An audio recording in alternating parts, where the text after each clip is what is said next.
Woo! While they sleep, we work.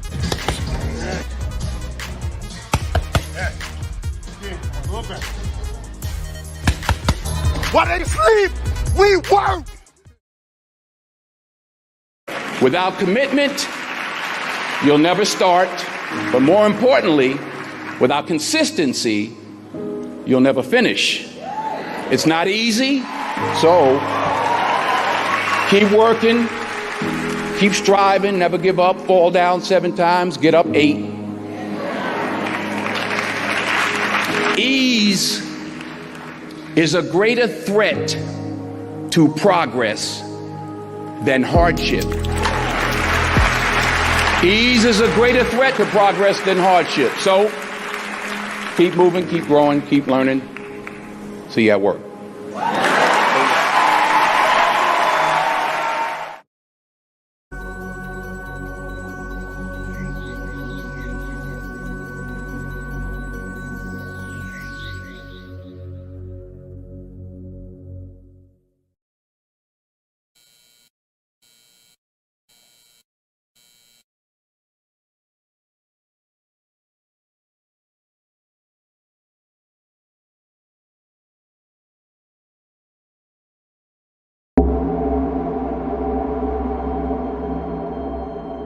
You speak as though I have conquered death.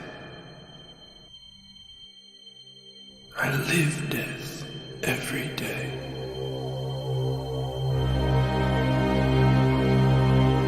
I am surrounded by it, smothered by it. Look at you now. He would have everlasting life. You seek to defy death, yet you cannot even defy sleep. And our like sleep is to death.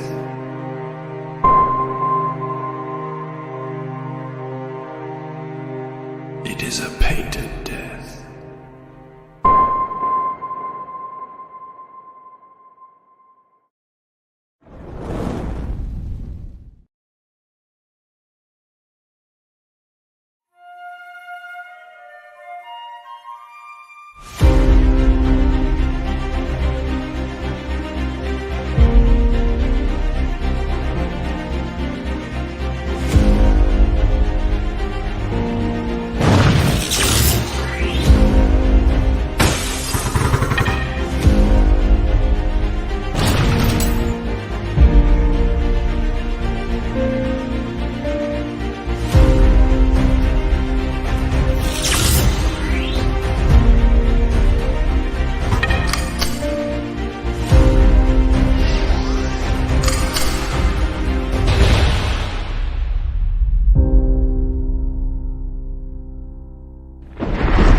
Hey, it's the Diaz brothers from Zate Comics, and we're back with our latest campaign, bringing together all the greatest artists and talent that CG has to offer. So take a look at... Whoa! I'll take it from here, Diaz brothers.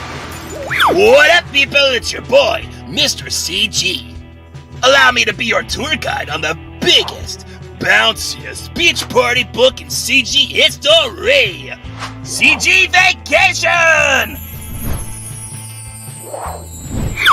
We got bodacious beach spots springing up from the biggest properties in indie comics. Baby, you don't need those guns when you got these guns, you know what I'm saying? Featuring art from the industry's heavy hitters, as well as the best new CG talent. I'm talking Dale Keown, Billy Tucci, Auntie Bear, Shaft and Jenny, Rennie Draws, and many more, rubbing ink on hot properties you love, like Pit, Sheep, First Man, Sovereign Wolf, Cyber Frog, Shanu, the Lucent, Downcast. I could go on and on. And I will. We got Andy Smith, Kelsey Shannon, PTP, Kaylee, Lil Presti, Monster MD, Rage Tully, Graveyard Shift. Yo, on CG Beach, we even got the weebs covered. Or, uncovered. It's gonna be more than 50 pages of pin-up perfection, like Penumbra over here. Hey, mamacita, I was just walking by, and I couldn't help but notice. Holy crap, what the hell is that? We're all gonna die! Why are you posing right now? So what are you waiting for? Take a little break and get away with all your faves. You know you deserve it. Back CG Vacation on Indiegogo today. Later, gang. We got Dahl, Robertson, Joe Ball, Sontag, Miriam Diaz, Lawless, Bancroft, Romero, McMahon, Dalton, Casanova. Just too many to mention, dude.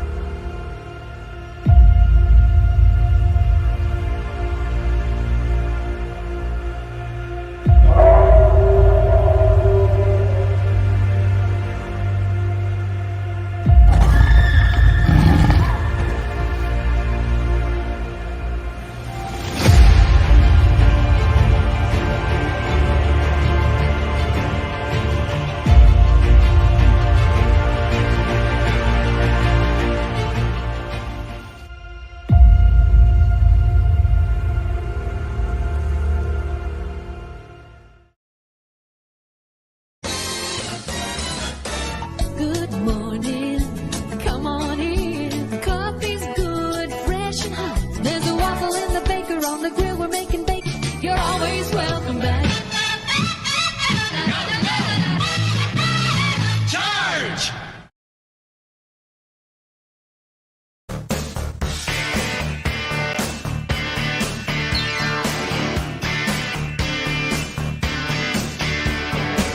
There's a fire beneath my skin. There's a fever that makes me ill. Gotta love, a love that kills. I got 24 hours to live. Come back. I'm down on my knees. Come back. I'm begging you, please.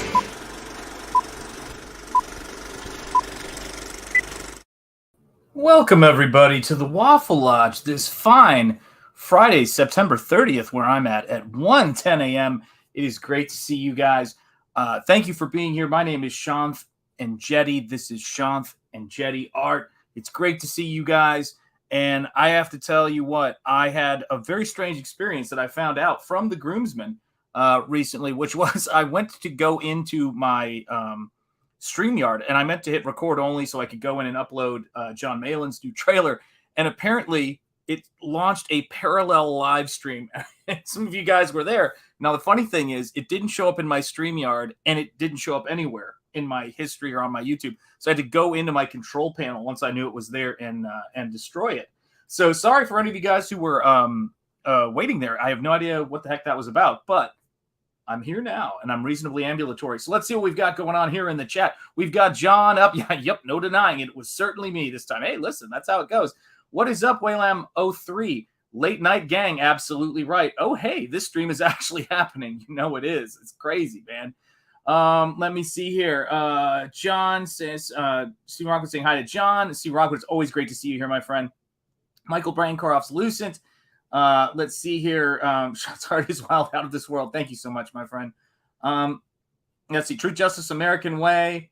Glory was snuck in there as always. Graveyard Shift is in the house, guys. That is a brand new trailer for this show in honor of the coach. I did some work on that trailer, getting various quotes put in there, and also just adding some of the branding from Graveyard Shift to it, because I was thinking about this just the other day, but I was thinking about it when I looked at it. Graveyard Shift is the probably the most known team property in all of CG.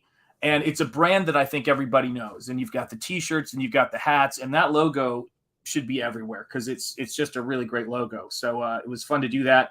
And then, yeah, John asked me to do another thing for it with the quotes, and I had a blast. CG Vacation, indeed. Tearing the Trenches, indeed. Graveyard Shift. Yeah, that's right. You know you've got time to go get that popcorn and that Slurpee. We'll keep a light on for you. We'll save your seat. Don't you worry.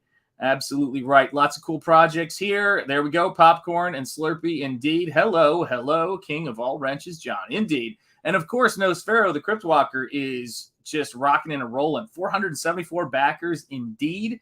We're going to have some fun tonight. What's up, Skunk Artworks? Good to see you, my friend. I hope you're doing well. I still dropped links in that stream. Yeah, absolutely. It is great to see. It is great to see those links. What's up, Paulus Arts? How are you doing? Good to see you, my friend. And everybody is saying hello. Thanks for including my quote. Yeah, what I did was I grabbed all of the ones that were put on screen, and then a couple that John said he wanted that were not shared on screen, so that I could, kind of give it that vibe of, let me show you guys what I'm doing, so that I could give it that vibe of, those kind of classic trailers that show all of the quotes coming together. And it was a lot of fun. I think it was a really cool idea, and I think it worked out well. I just did it as a transparent layer, and then, kind of put it together from there. But I had a blast working on that, and I wanted to get the word out about Graveyard Shift. Did a little Omega Storm logo for it. And this right here is the meticulous work we do on scales to get that snake to look right. Do you know what I mean? You got my laconic. Did I? I honestly don't remember how it worked. I just tried to figure out. Yes, indeed, Stephen Rockwood. It certainly is. I actually did not. That was a long day, man. It's whenever I'm working, and you guys know this, but whenever I'm doing stuff for CG, we operate on a 24-hour-a-day schedule. So there's stuff I've got, the responsibilities I've got with my family and my kids and my wife and all that great stuff that I love and wouldn't trade for the world. And then I work on this other stuff at the same time because, I really do believe in, that philosophy and living that philosophy, which is grab an oar, and when I see, an opportunity to do something for someone and I have the wherewithal and the time to do it, that's what I'm going to do. And so it was fun. It was a blast working on that. And it was fun seeing John put it up on the stream. So there we go. Cool stuff, guys. Very cool stuff. How are you guys doing this afternoon? Let's see who we've got here. Cool scales for pleasure. Absolutely. Haley Groomsman. How would you feel if AI art could reproduce your style? Oh my gosh. I would sit back and let it do it. But this is the craziest thing about about this whole thing. And what's up, Down Go Solo? Good to see you, my friend. Oh, yes, I did catch your Indian intro question above, if you might. Yeah, absolutely, I did. I did see that. So here's the thing, guys. The what do you call it? The thing about AI art that I think a lot of people do not seem to understand completely is that if you use Photoshop and if you use Clip Studio, you are making AI art. There is an artificial intelligence in a very, simple factor that's responsible for making those brushes look more organic and bringing all of that stuff together. So I think that it's just that the AI is doing more now, but we've been making AI art since, I mean, do you think when Clip Studio or Photoshop guesstimates what a particular, style of brush with wet edges does, that's not artificial intelligence making it happen? So yeah, that's been the thing that I've been thinking about the most when it comes to AI art. I work in digital, and that's what it is, man. Funny Pictures Comics is here. Relax, everybody. You're here, so we're good. We're good to go. But yeah, man, it's a funny thing because I don't have. Let's see here, Sean. I think you're slacking on the detail. You need to step your game up, man. Yeah, well, that's what I go to bed thinking about anyway. But yeah, I actually like I like digital technology, and I think it will replace like with all things, the things that it can replace. There's certain things that I don't think it's possible for it to replace, because those are the things that are hand done, and that's why we like them. I mean, you can, to this day, you guys can get stuff that would be, would have been hand done in the past that you still also can buy it getting done hand done. It just sort of has separated the wheat from the chaff. If you want to do something that is really, if you want to buy something that's really sophisticated and hand done, you won't settle for anything else. And I'll give you a really good example. I don't sell a lot of my originals. When I do, I like to charge what I think will make it a joy for me to part with them, because I love them. And I don't just, sell them for the heck of it. But I've sold some head sketches, obviously, for the campaign, the painted head sketches, that $300 tier, over $300 tier. And I sold my Cyberfrog trading card art this week. A gentleman contacted me, and I told him that if Ethan didn't want to have it, and because Ethan gave me permission to sell it, but I told him he could reconsider if he wanted it, to let me know. And this gentleman contacted me way back when and said, I want to buy this piece. And I said, look, if it doesn't go to Ethan, I will remember and I will contact you. And I contacted him, and he wanted to buy it. And that is when you buy an original, what you're getting, for all intents and purposes, is a physical, representation of, in the cases of my artwork, maybe 100 hours or so, probably more, put into it. And the reason why I think it has value and people are into it is because it's the person. It's that personal touch. Believe me, I don't know what that's about. Honestly, like I don't, I don't, it's just what I do. So I don't really think about it beyond that, but clearly it's something that is really important to us. And I always say, if you want to brighten up any corner of your life, buy some original artwork by, that you love from an artist. And it'll just, I don't know, there's something special about knowing it's the only one in existence. And the same thing goes, that's why I sign all my books when people buy them. I mean, you get your signature, and that's really what it is. They get your take on, you writing your name that moment. They're not all going to look the same. That's why I don't use a stamp. So yeah, that's what makes it fun for me. What gives me comfort is AI will never replace how much humans can whine about AI. That's true. We're working on it. Sub number 68. So close. There you go. Jonathan Jetty Art, if you have time, you should enter the Fiendish fan art contest. I'd love to see your take on some of those characters, especially, is that Yaomi? I'm not sure if I'm pronouncing that right. Yeah, I would enter art contests if I had the time, but I'm at the point now where I can only, and it's when I have time, I can only make time for commissions and, doing covers or things like that. So obviously I would paint, characters if I could fit into my schedule and I was commissioned to paint them and it was something I was interested in doing. But yeah, I just don't have any time for contests at the moment, just because of the demands of this and then the demands of other stuff. But thank you for saying you'd like to see my take on those characters. That's great. Yeah, I love seeing people's takes on other people's characters in CG. It's always fun. I love seeing Dale's stuff. I've had some fun doing commissions of other people's characters. It's a blast, man. And congratulations to Rini for passing over 100K 6-figure campaign. I Let's see. So when one of the guys passes a six figures, right?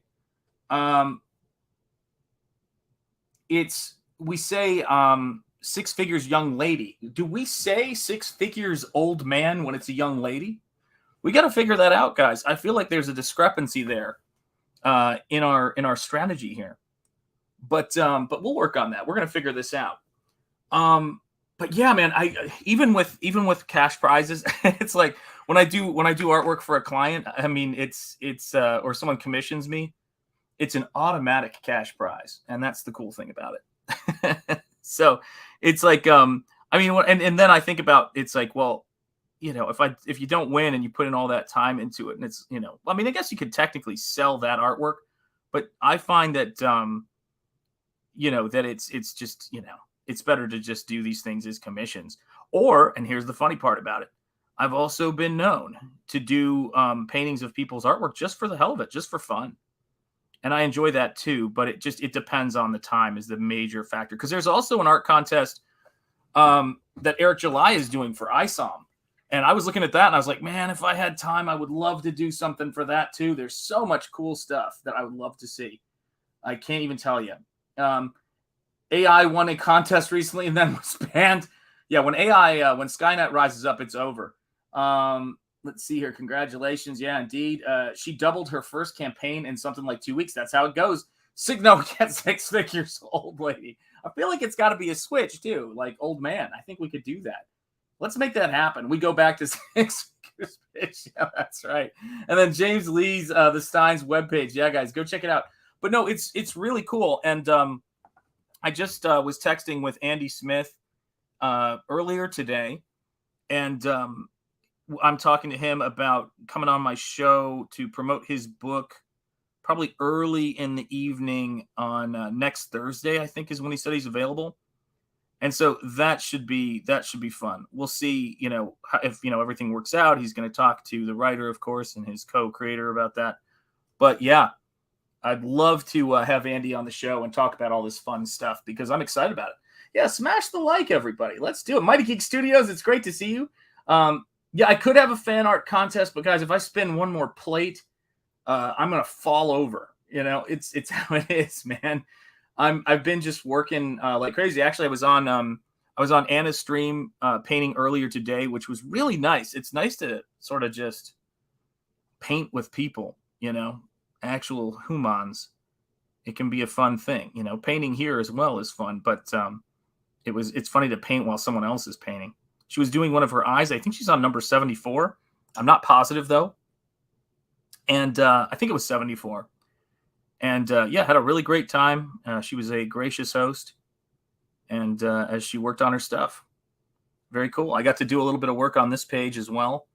Talk a little bit Nosfero, but, you know, mainly just things like Star Wars and Star Trek and all that important stuff. And William Shatner. The Shatman.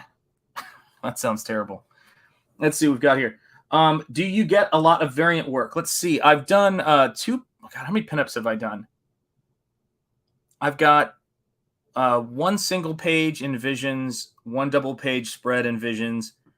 I've got one page in CG Vacation, and then I've got the cover of Beckoned that I'm doing as well. So, you know, there's a few. You know, there's a few that I've got going on. And then, of course, the Cyberfrog trading card was ages ago. But, yeah, whatever I can fit in a commission, I will do it. You know, that's how it works.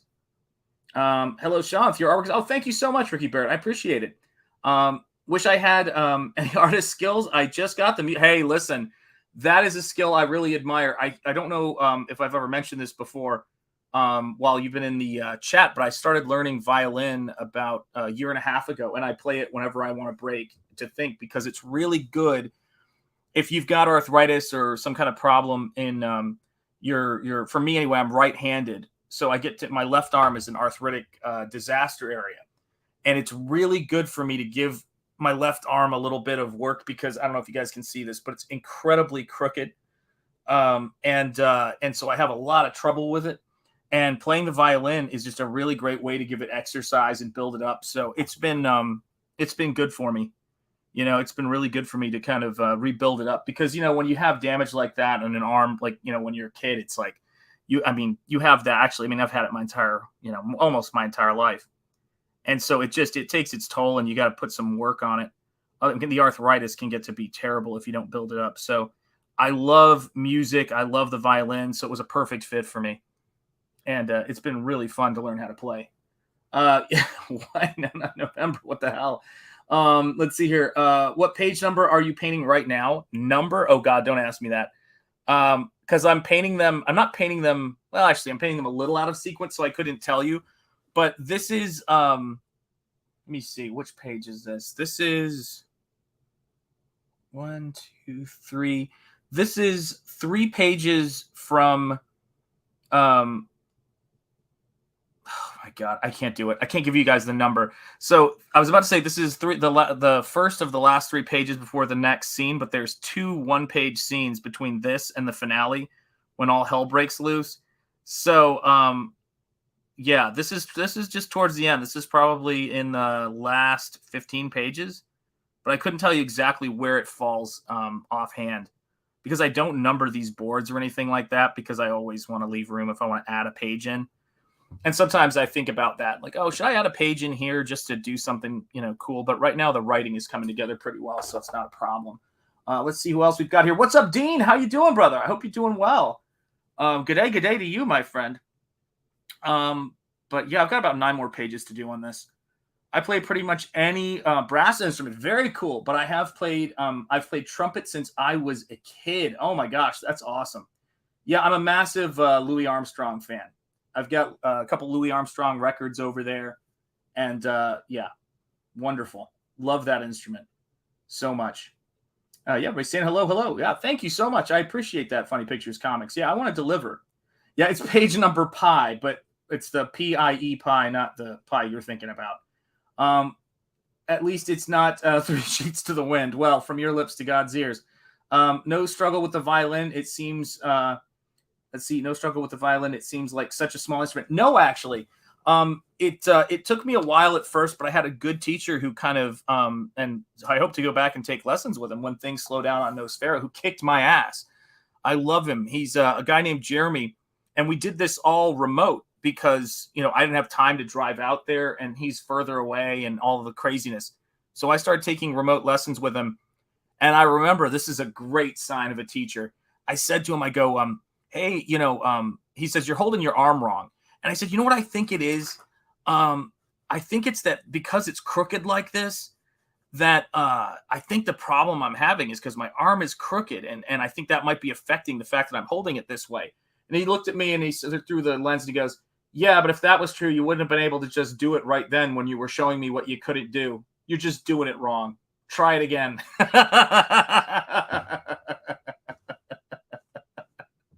I do love when a teacher calls you out on your bullshit. It's always nice. God bless them. The snakes are what make me oh, really cool. I thought about those scales for oh, I'm so glad to hear that, man. Oh, that's so great. Yeah, I've tried, guys. I try to put it all out there for you guys work-wise. I want it to be something great that is fun. And even though this is like just the rough-in phase, and it's a very, very small panel, if you look at my thumbnail in comparison to it, that's really what it comes down to, beauty here. Hail Shoth, I came back from high school football game. Oh my gosh, my dad wanted to go because his old high school was playing, and so we drove to his hometown and watched it like an American. That is excellent. And tell your dad, who I believe is has just come back right from overseas. Tell him I'm glad he's back, and I hope he enjoyed the football game. Let's see here. Digman, there goes Mac the Knife. Oh yeah, Mac the Knife is great, man. Love Mac the Knife. You know what I love too? I love Lazy River is one of my all-time favorites sung by Louis. God, I love Lazy River. Comics make the snakes are what made me back this. That's right. Now that is a quote that has to go on the book. You ain't kidding. Yeah, Lord Crackhead does teach violin. I don't know if you guys know this. There's Dragon Pisces YouTube channel. Jeremy Deschamps, yeah, do better. Yeah, that's right. And that's when Sean fires. No, that's not at all what happened. Actually, we're close. He was just, he sent me a text to say happy birthday, man. It was great. Let's see here. Ball buster teachers are usually the best teachers. Yes, because when they stop busting your balls, when it comes to art or any kind of discipline like this, they've given up on you and they've decided that you are not worth the effort. And that is not a place you ever want to be in. Yeah, those are snakes, definitely. Anything else? Says Stephen Rockwood. Oh my God, you guys are going to kill me tonight. Mr. Monkey Boy 1969, it is great to see you, my friend. Football, it is Friday here, so Friday night football. That is right. There you go. Are you ready for some football? I remember that skit on Saturday Night Live. I dated a girl whose parents made her play violin, then said it sounded like someone was crying and switched her to piano. Yeah, that does happen. Down goes Solo saying hey to John. Yeah, I mean, for me, I'm always looking for, for something that is going to be, aesthetic and beautiful and haunting for, the audience when you're painting this stuff. And that's the biggest aspect of it. And so if I can create something that is, is beautiful, which there is an actual system to that. We think about beauty as being, completely in the eye of the beholder, but that's why it's so important to look at the history and the canonical works of art over time. I mean, you look at, I learned a lot about artwork, and I continue to learn by looking at great works of art. And you can start to realize if you've got that knack to do whatever that thing is that makes people look at it and say, cool, you can develop that. And that's basically job one when I'm doing this stuff, is to make stuff that people look at and say, cool, and to be imaginative and creative. That's what it comes down to. Hang on a damn second here. I just realized my fat head's in the way. Sorry about that, folks. We will do better. There we go. Ta-da. There it is. Hey, what's up, Gabe? Yeah, does Nosfero have diplomatic immunity? No, he does not have diplomatic immunity, my brother Gabe. It is great to see you. Holy cow, man. Yeah, my wife said to me this morning, she goes, babe, what time did you guys finish the stream? What time did you go to bed? And I was like, right after you went to sleep, baby. Right after you went to sleep, I was in bed. You just missed it. Yeah, we were up till 2 a.m. It's good to see you, brother. Gabe in the house. That's right. We love seeing Gabe.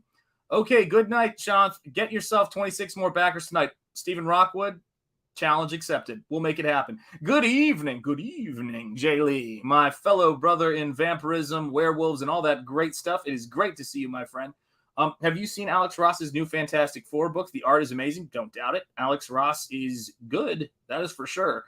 I remember buying Kingdom Come in school. I think he's doing a more pen and ink style, but yeah, man can draw. And so could his mom, too. His mom was a great illustrator. Very Andrew Loomis, watercolor gouache. Great works of art. Shanth, I sent you that pic in all secrets. Listen, it was beautiful, John. You don't ever need to hide your light under a bushel. Blade next week. Yeah, we're going to be talking about Blade. And I can't wait to hear what the guys have to say about Blade, because they know I love that movie. Blade is actually an influence on this book in a kind of a roundabout way, because I just always thought that idea was cool, of the way that the vampires in Blade feared him. Like, he was like their vampire. Like, they saw him coming and it was like, oh no, it's a daywalker. Such a good movie. For my money, one of the finest comic book movies ever made. There's a couple that are special to me. We already did Batman 1989. That was 2 weeks ago. Then we're going to be doing Blade. And one I'm really excited to do at some point in the future. It's not on the docket yet, but I would love for us to talk about The Crow starring Brandon Lee, because that is one of my all-time faves. But we've got a very, very busy roster of awesome movies that we're going to be looking at on Double Impact, Gabe L. Type's channel. Do check it out. And if you missed our Lethal Weapon 2 video the other day, where we discussed the science of diplomatic immunity in all its forms, do go and check it out, because it is great and worth seeing, my friends. It is worth seeing. So, yes, yeah, take care, Stephen Rockwood. Good night, everybody. Hit the like and share the link. Amen, Gabe. Thank you so much, brother. Yeah, serve up the bouillabaisse sauce. That's right. 9 more pages to go, and it's moving along at a great clip, actually. Oh, gosh. Thank you, Dragon Pisces. I wasn't prepared for that. That was such a kind thing to say. Thank you very much. Yep, there's Gabe's Instagram, and guys, Truth, Justice, American Way. And I was on, Gabe, if you're still there, I was on Anna's stream painting with her earlier today, and I mentioned that you were doing traditional brush ink work on Beef Law. And boy, she was like, oh, that's cool. I've never seen this traditional stuff. And I was like, yeah, you got to check it out. It's sweet, man. Yeah, Blade. Blade is a source, man. Yeah, Alex Ross's mom was an artist. If you get the mythology book of his stuff, Hell Shock, yeah, Jay Lee, amen. I love that. Yes, it did. It started the current MCU. It was the thing that led to X-Men and everything else. There's Truth, Justice, American Way. At Gabe Type and Jonathan Jetty Art, you guys should do Frighteners. Yeah, I love that movie. That's a great movie. Yeah, absolutely. Yeah, Anna was telling me that she had a fun time hanging out with you at one of the conventions. I don't know which one it was. And yeah, I was saying there's all this cool stuff. Well, in this case, Down Goes Solo, I'm actually working in a very watercolor way with heavy acrylics. And that is what has been so fun, you know? And there you go. Yeah, I'm excited about ISOM as well. Hey, what's up? Demonized, how are you doing? I missed the old, Bisley, Jay Lee. Yeah, loved those Namors. Those Namors were sweet. I'm trying to think if the Groomsman was the friend of mine who was the most into Jay Lee out of our crew. He might have been. And because we all had our favorite comic book artists, and I think his might have been Jay Lee, might have been one of them, but I could be wrong. Because we had a lot of artists that we liked. We loved Travis Charest stuff, of course. Love that dude's stuff. We liked Jeff Darrow. I was a big fan of Jeff Darrow. Mobius, of course. And, you can't do much better than those guys. But there was some great stuff. Yeah, look at all this partying. The boys are the boys are texting. Oh my God. Yeah. Oh, sweet. Yeah. Don't show that. I love, by the way, when I get these texts while I'm in the middle of a stream from Gabe. You know who you are, Gabe. Yes. Yeah. I think Groomsman was the Jay Lee fan. Yeah. Jay Lee is a beast. So this is the crazy part of it, right? You get these texts from your boys on your phone. It's like, it'll be a bunch of cool comic book art. It's like, don't show this to anybody. And so I have to let you guys know. Yeah. It's like when Dave Chappelle tells that story about Kanye West being there when he was, working on, I think, a Chappelle show.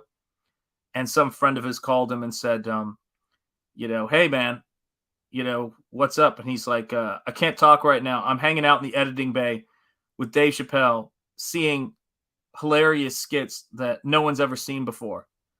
And then his friend said something, and he replied, because my life's dope and I do dope shit, and hung up the phone. And I thought, now that is how it feels when you're working on things and trailers and all this other stuff that you guys get to see. You guys get to see on the other side of their making, but that's one of the most fun things about being a creator in Comicsgate and having a lot of skilled friends you hang out with and show stuff behind the scenes. It's really cool. I cannot. It must be how things were back in the old days, with great comic creators sending each other stuff. You hear all the people who ghosted on and helped out with pencils. I think John Byrne and certain people. Todd McFarlane may have even done some inking on The Dark Knight Returns, I think it was. So, yeah, they would just pass pages around, which is awesome. Let's see here. With your style, Shanth, I would have assumed you liked Charles Vess and John J. Muth. Okay, so nothing against Charles Vess at all. Wasn't one of my big influences. I loved John J. Muth. I used to look at his book, The Mystery Play, and, of course, Moonshadow. But I would say my biggest influences are the people who influence them more, which is Frank Frazetta is a big influence of mine. And I know Frank Frazetta influenced Jeff Jones, and then Jeff Jones influenced John J. Muth. So I think I'm much more of the grandparent there, but I do love that stuff. Don't get me wrong, man. That stuff is great.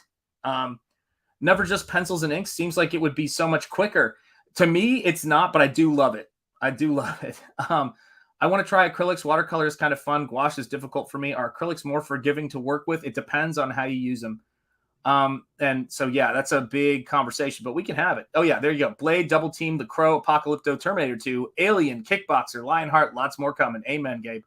So the Groomsman, love me some Jay Lee. He was fearless when he hit the scene. Yeah, he was, and he was fast, too. Ghost work, ghosting, canceling. Yeah, that's true. Commanding like a boss. Yeah, that's right. Frazetta is my favorite. Mine, too. Love Frazetta. I have his book right up there in front of me all the time. I just look at it, and I just go, wow. What are some of your favorite series? Oh my gosh, that's a tough one. And can you narrow it down for me? Do you mean my favorite? Yeah, that's a big question. So we could talk comics, we could talk, and to me, I wouldn't say it's series as much as it is runs on different books.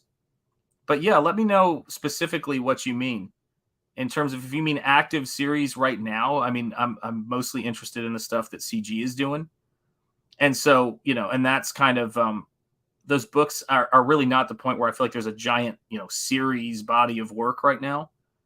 But as far as like old school stuff, I mean, boy, that's a conversation. Hey, what's up, Dying Days? How you doing, man? Good to see you. Yes, Aaron Lopresti's Wraith of God. Make sure you check that out. That's Blood Hunters. That is the second book, and it's great. And if you missed out on Wraith of God, there's also a chance to get that. John J. Muth did amazing Dracula. I have that too. Where the hell is that? Let me see if I have that where I can see it. Is it? There's a Jeffrey Jones book. I have the Dracula book somewhere.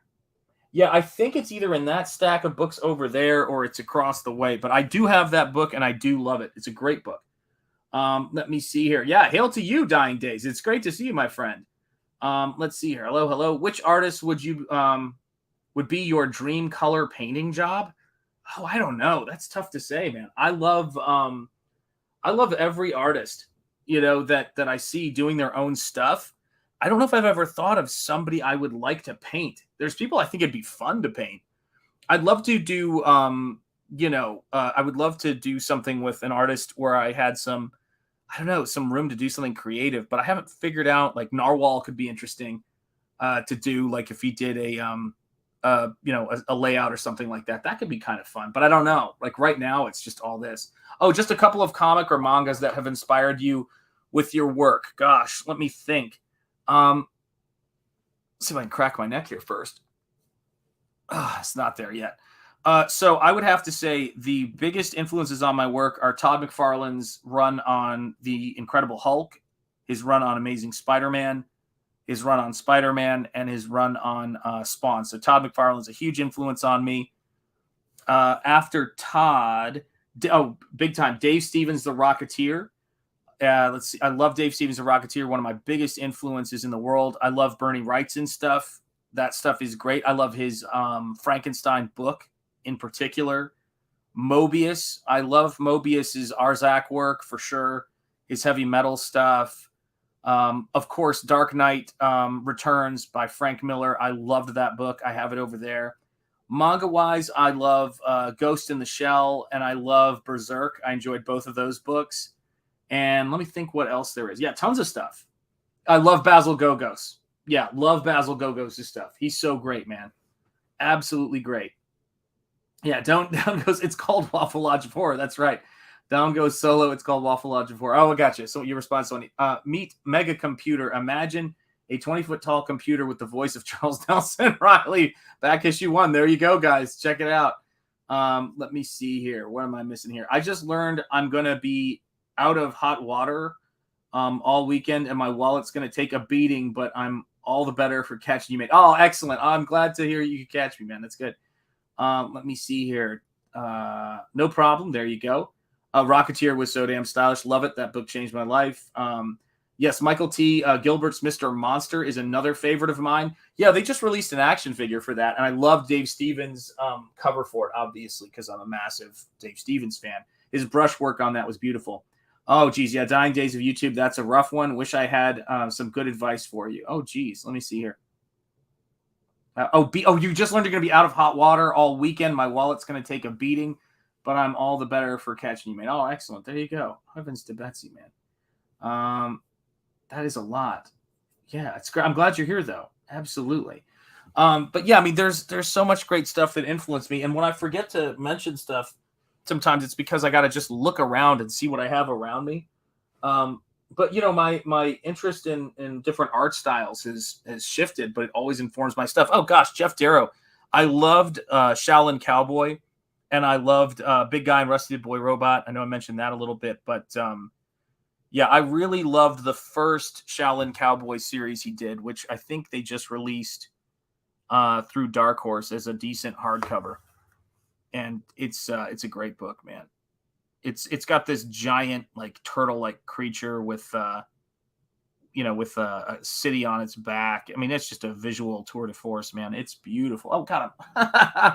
Oh, geez, that's exciting. I just realized I'm painting where my head is. There we go. That's a little better. There we go.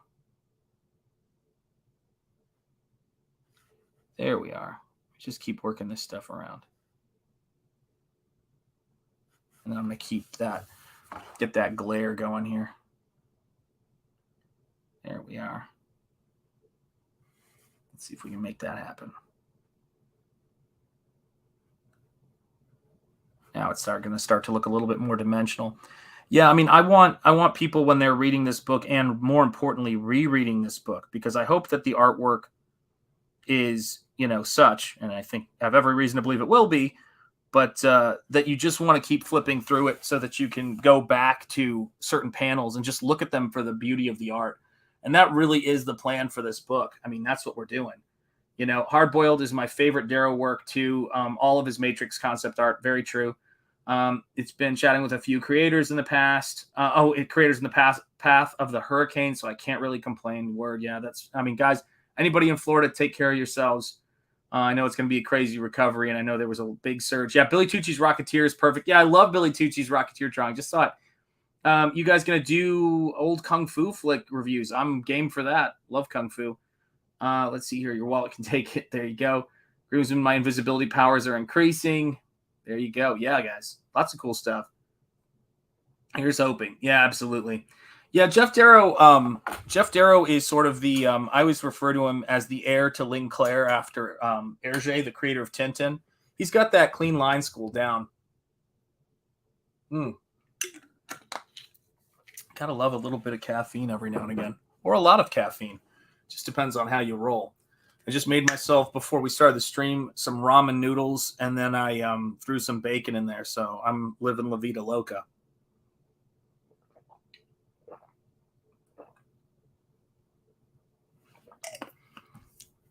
Get a little caffeine in your system if you've got them. Smoke if you've got them too, if you need to. I got the hard-boiled trade from my comic shop that was going out of business a few years ago for $2. Not bad at all. Yeah, I have the Big Damn Hard-Boiled over there that's black and white. It's just a line artwork, and I love that thing. It's great. Oh, my God. My pleasure, man. Happy to share this stuff. Yeah, the Big Damn Hard-Boiled is a great addition, too. Yeah, I've got that one. I've got the black and white Big Guy and Rusty the Boy Robot. Love those, man. Yeah, comic books and comic book art can really take you away and, take you on an adventure in a way that doesn't have this huge budget where there can be, has to be a ton of interference. In fact, it's kind of amazing that, woke culture has made what should be a very simple process of making comics and added bureaucracy to it, like you're working on a highly expensive feature film. That's the thing I do not understand for the life of me. I mean, comics should be low overhead, high creativity. That should be what makes them work. And if, people want to approach it that way, if they think there needs to be sensitivity readers with comics, that's not how manga became a success story. So maybe you should rethink that.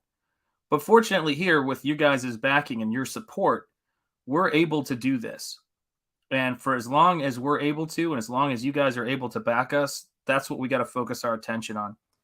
And that's the only way we're going to find our way out of this crazy pop culture desert that we're in right now. And, we're seeing the toll it's taking on the arts and on the industry. Let's see here. Yeah, I would love a black and white of that. It's brilliant. You should switch it up and do Liefeld style drawing, big buff soldiers. Are you talking about me, or are you talking to someone else in the chat? Oh gosh, yeah, you're welcome, man. Yeah, prayers for those in Ian's path. Absolutely right. It's pretty rough. I would love the black and white of that. Yes, Paulus Arts. It's so clean. It feels like a coloring book of an insane man. Yeah, that's true. This is why I love Comicsgate. Old school philosophy, artistic freedom. Yeah, it's sort of the what all of those folks in CG who are veterans and all of those veterans fighting for our ability to do this.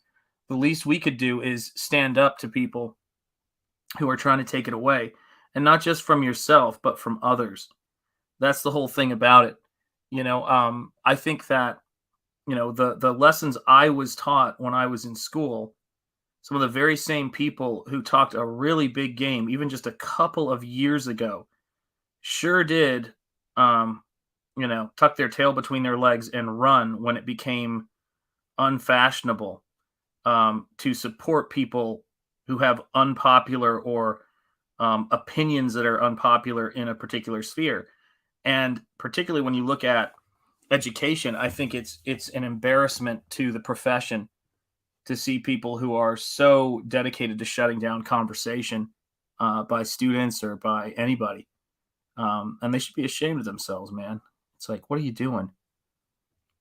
We're supposed to be, well, and I think I would also, too, here's the funny thing. I think a lot of it is about jealousy by people who don't have ability over people who do. And so they use this sort of, cudgel of politics to try to take people down. And it's bullshit.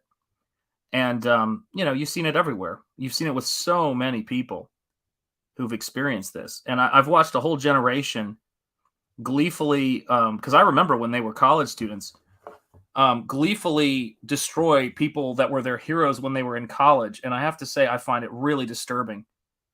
I don't understand it. It's I mean, they have who've committed thought crimes. And I just think, my God, like, seriously, I'm glad that I'm loyal to my heroes. Let's see here. Thankfully, they are beginning to turn from the deceptive word woke, now from the 50 billionth other words being twisted and used. Yep, that's true. This is why I love Comicsgate. Absolutely. Yes. I really like your page layouts. Thank you so much. Do you normally make your panel borders so unique? Try to. Yeah. Wow. That's a good question. I would say that is a good question. I've always been asked these questions a lot, and because I went to art school, I tried to come up with some intellectual way of explaining it, because that's what they expect you to do when you're in art school. But it's kind of bullshit, and all of that stuff. When I really think about how they talk about art, when you see my paintings, what you're seeing is sort of like how when I'm playing the violin or when I'm playing an instrument, I'm sort of listening to what the marks are doing, and I'm kind of going. And to me, it feels wrong to just draw a line right in the middle of it, except for sometimes when it doesn't. And so I'm always trying to just stay in this zone. So let me show you what is, for all intents and purposes, a very conservative panel in terms of layouts. So here's a layout page right here. And if you look at it, you can see that, the panels, the bottom four panels are just rectangles. They're just a grid. Hold on a second. Let me get rid of myself here for a second. Here, desk cam. There you go. So these panels are as close to a grid as you're ever going to see me do. And that was the right fit for this page. We're moving between different locations, different times. It's a specific kind of jump cut. And so it made sense to me when I was picturing it in my head to do the drawing and do the layouts in such a way that you could kind of get that sense. Do you know what I'm saying? Of I didn't want to make those any more confusing. However, with a page like this, to me, it seems really important to lose you in the story with those visuals. And so that's a big part of it for me. Do you know what I'm saying? It's how unsettling how much they enjoy hurting others. They really do. They absolutely do. It's because they have resentment inside of themselves, a deep, painful resentment of other people's talent. And they feel ashamed that when they see greatness, because they believe that the only worth you have on this planet is if you're special and you're great and to everybody. And that is a utterly delusional goal to have in life. If you are lucky in this world, you will not be the center of the world, but you will find somebody in your life, somebody in love, frankly, for whom you are the center of that world. You're the center of their world, and they're the center of yours. And I think that's why, they're so lonely in so many cases. A lot of these really angry people is because they don't know about that. They don't know how to form relationships with people because everything is a power struggle. And it's terrible. It's really terrible to be that alone because you need to be loved by everybody. You don't need to be loved by everybody. You don't even need to have. I'm trying to think of. Someone was talking about this. If you have 3,000 ride or die fans for your artwork, you have a great career. Do you know what I'm saying? You have a great career. And that's what is so funny about it. Billy Tucci knows this, guys, and hail Billy Tucci. He understands this stuff. And I don't get, it almost is, it's insane. Like, I think it's great that people like J.K. Rowling come along, or J.R.R. Tolkien or George Lucas, and create something that's an imaginative work that has millions of fans. That's outstanding. Like, that's great stuff. Congratulations. I don't know if everybody is cut out to have that, though. And I think it's a weird thing to think that the bar for success, or the things that you're chasing, is enough success to be able to control everyone around you or control your environment. Because the more you try to control things, the less creative you become. And that's what I see. Yeah, love thyself, for heaven's sake. Yes, people, love thyself. Important. I love how two letters CG makes these cupcakes. Yes, really nuts. Glenn Greenwald was just saying how the left love to jail punish their political enemies, and he's a liberal. Yep, it's true. Do you have to redo the whole page if you muck up a panel? Nope, just keep painting. Just keep painting. Yes, they do. Yeah, some of the Chinese white supremacists now, according to these. Yeah, it's just they've lost their minds. It's also control and power. You're right. They like to gatekeeping the industry and how you act and how. Yeah, they just. But here's the funny thing. They don't have anything to offer you. They only have things they want to take away from people. Mainly their fun. Yeah, the intolerance paradox meme drives me nuts. Intellectual mention. Yeah. Let's see here. You should be misused. Yes. How many pages in this book are there going to be? There's going to be, I think, just over 30. That's the plan right now. And it's going to be a complete story. So it's not going to be, it's going to be a complete story with potential to move forward. So yeah, it's going to be, actually, you know what? Because people are asking me this. Some of you guys may have seen it, but let me do this because this is the best way I can describe. Where the hell did I put it? We've replaced Sean's brain with Folgers crystals. Let's see what happens. Sorry. Insane joke. That's how it goes. Here's the best way I can sum this stuff up right here. Here you go. Share screen, window, boom.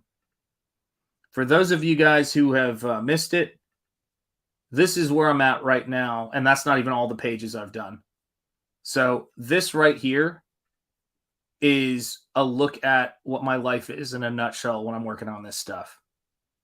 It's a gigantic amount of artwork that I'm doing, and the book is going to be beautiful. So this is in every page in this book, and every single page in this shot is a thing of beauty. And my goal is that if these were the only pages in the book, again, which they are not, that it would be worth the price of admission, and I feel comfortable saying that. And this is not the whole book by any stretch. So, yeah, guys, you don't want to miss this one. It's going to be a work of art. That's all there is to it. I like Pulp. Oh, yeah. Emotional damage. Yeah. You got to love that stuff, man. You got to love that.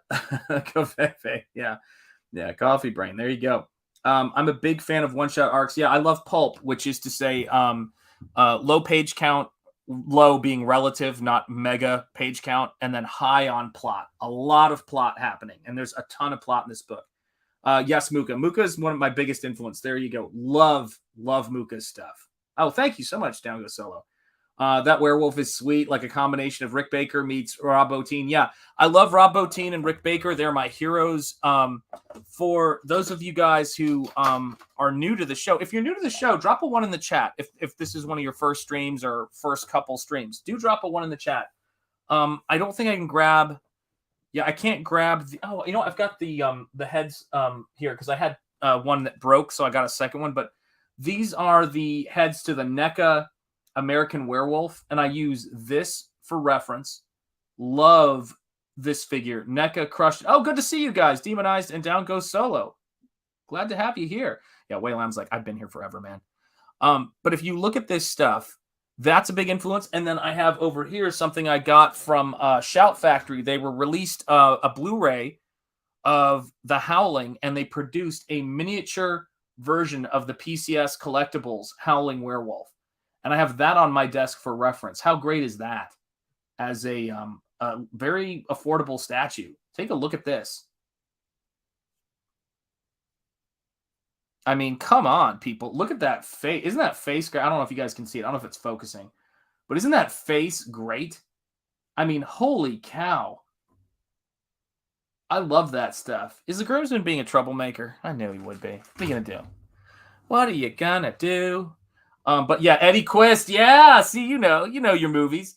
Yeah, I love Rob Bottin and the stuff that he did for that and for The Thing, for RoboCop, which a lot of people forget about, all of the amazing movies he did stuff for. Just a genius, man. I mean, his stuff is just so epic, so outstanding. And so when I'm doing these panels, this was a panel, and this is a panel, I should say, that has been a hell of a lot of fun, because just through the process of painting and mark making, I realized that I was going to have these 3 gaps to the white of the page, and this panel was going to be a real break where this side is a rectangle because there's a tree there, but everything else is going to be the white of the page coming in there. And that was fun to come up with and plan out, because you really can do anything in comics, guys. You can do anything in comics, and to be honest, you really should be trying to do, when you're creating work and when you're looking for work to buy, I say if there's something cool you want to see, there's a very good chance that there's someone has done a comic about it. Whether it's a manga or a European comic book, it's out there. And so when I do something like this, let me get rid of that. When I do something like this, what I like to do, if I find it sort of later on in the process, I just go in with the white paint and clean it up. And with heavy body acrylics, you've got a ton of coating power. What's up, Pastmaster Dan? How are you doing, my friend? It's good to see you. Oh, thank you, guys. I appreciate it. You guys are awesome. Yeah, Rob Bottin was a childhood hero when I did special effects. Can you believe he actually works in real estate now? Crazy. I can believe it. I heard about it. Yeah, I think that somebody of that level of genius might just naturally want to have work be work and have their art be their art. I wouldn't want to be told what to do if I was a dang genius. And Rob Bottin is a genius, and that's what people don't understand. I mean, they broke Drew Struzan. I forget what poster it was. I think it was the Hellboy 2 poster, but I'm not positive. But they made him rework one poster so many times, and he just said, screw it, I'm out of here. And people are shocked that he still paints. And he's like, I quit the industry. I didn't quit being an artist. So I do hope whatever Rob is doing right now at the moment, I hope that he is enjoying making art and creating things for himself, in whatever form that is, because he's a brilliant, brilliant man. A brilliant man, a brilliant artist, a once-in-a-generation creator. I should say he would be a once-in-a-generation creator, but they had a whole bunch that generation, and they are a generation of artists who changed the lives of everyone who came after. And I hope that wherever Rob Bottin is, he knows how grateful I am and so many other artists are for his work and for his inspiration. And whatever drove him out of the field, those aren't the people whose names people are going to be remembering down the road. It's going to be people like him. And his name and his work are immortalized on film. So thank you, Rob. Great work. Excellent work. And there we go. We put that little highlight in there, and then it just all sits back. And that's the fun part. Shut up, Shanth. Get back, Tawak. That's right. Shanth, have you boo your bass and shut up. That's right. I'm high and thought I'd stop by before burning up the sheets. Please, please, listen, if you mean that in the most wonderful, affection way, great. But don't set yourself on fire, please. I would really like you to stick around. He started really young. He was assisting Rick Baker. That's right. Way back when they did the Star Wars masks for the Cantina scene. These were kids. Yeah, less talky, more worky. Oh, my goodness. What is this tyranny that I'm living with? My stars and garters. What can one do? But it's all right. It's all love, One love. One love. Let me see here. All right, let's see. Sleepy time. Yeah, okay. Well, get some rest and make sure you put that out before you go and lay down because I can't be. We can't lose you, man. It's too important. It's too important that you're here with us. You understand? CG for life. That's right, baby. CG for life, indeed. Yeah. Hold fast, outclass, and outlast. That is the motto here, and that is my motto for CG. Do those things, guys. That's what it's all about. Yeah, it's weird that people get freaked out by that. That whole thing, but it's scary. I mean, people are so people are educated now into cowardice. They're educated into being sheep and to asking permission about what they're allowed to create and waiting for people to tell them what to create. And everybody goes through that period who gets any kind of college education. And the problem, and education in general at the moment, and it's only gotten worse. And I tried to always, help my students as much as possible to, see the opportunities and see the possibilities that were out there for them. But now when I think about it, I just think, whatever age you are, if you're creative and you have ideas and you have an imagination, get out there and reclaim your balls and do the work you want to do.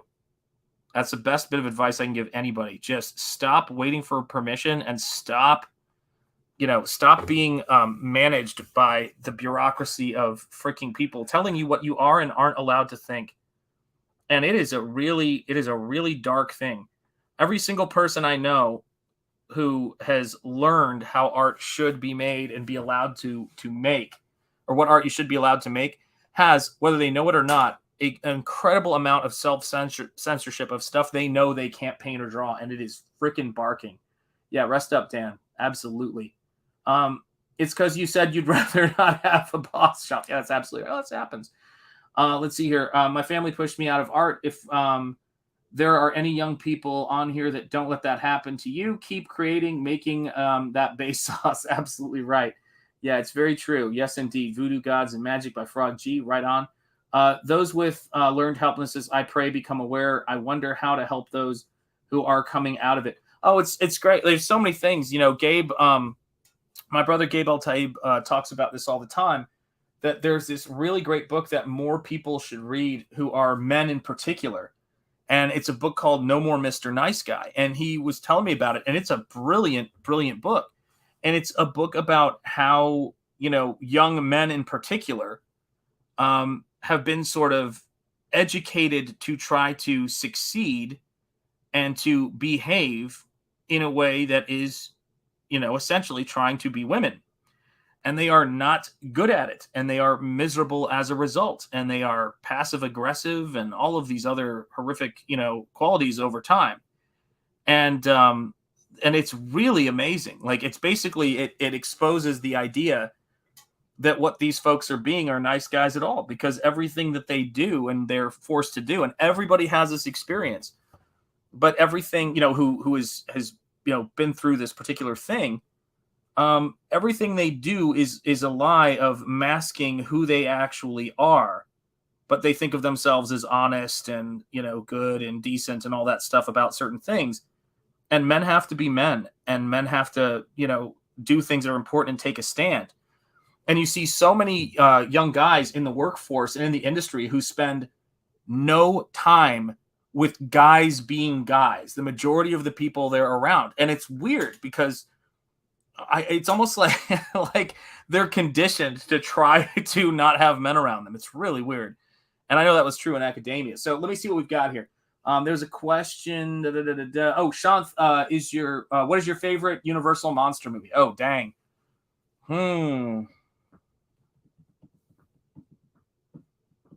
That's a good one.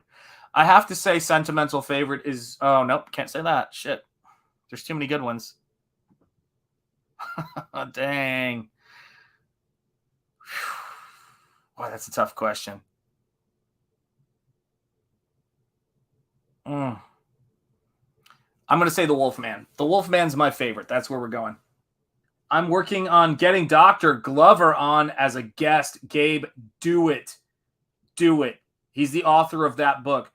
I was talking, Gabe, I feel like I should send you a link and you should pop on here if you want. No, if you want to. Now, listen, I know you've got stuff going on, lots of exciting stuff. So, do that stuff. But if you want the link, let me know. I'll send you the link, man. But it's one of those things to where, like here's something that a lot of people don't think about. Xenomorph or Predator is my favorite. Yeah. So I like Frankenstein is the best monster movie for introducing people. I'll have to say that. So my top 5 would be the Wolfman. Okay, if I have 5, then I can move the Wolfman around. But let's just say I'll keep the Wolfman number 1. Frankenstein is number 2. Creature from the Black Lagoon is number 3. Shoot, that's when it gets complicated. And see, this is the thing. If we go endearing personal favorites, how about Abbott and Costello meet Frankenstein and the Wolfman? I freaking love that movie.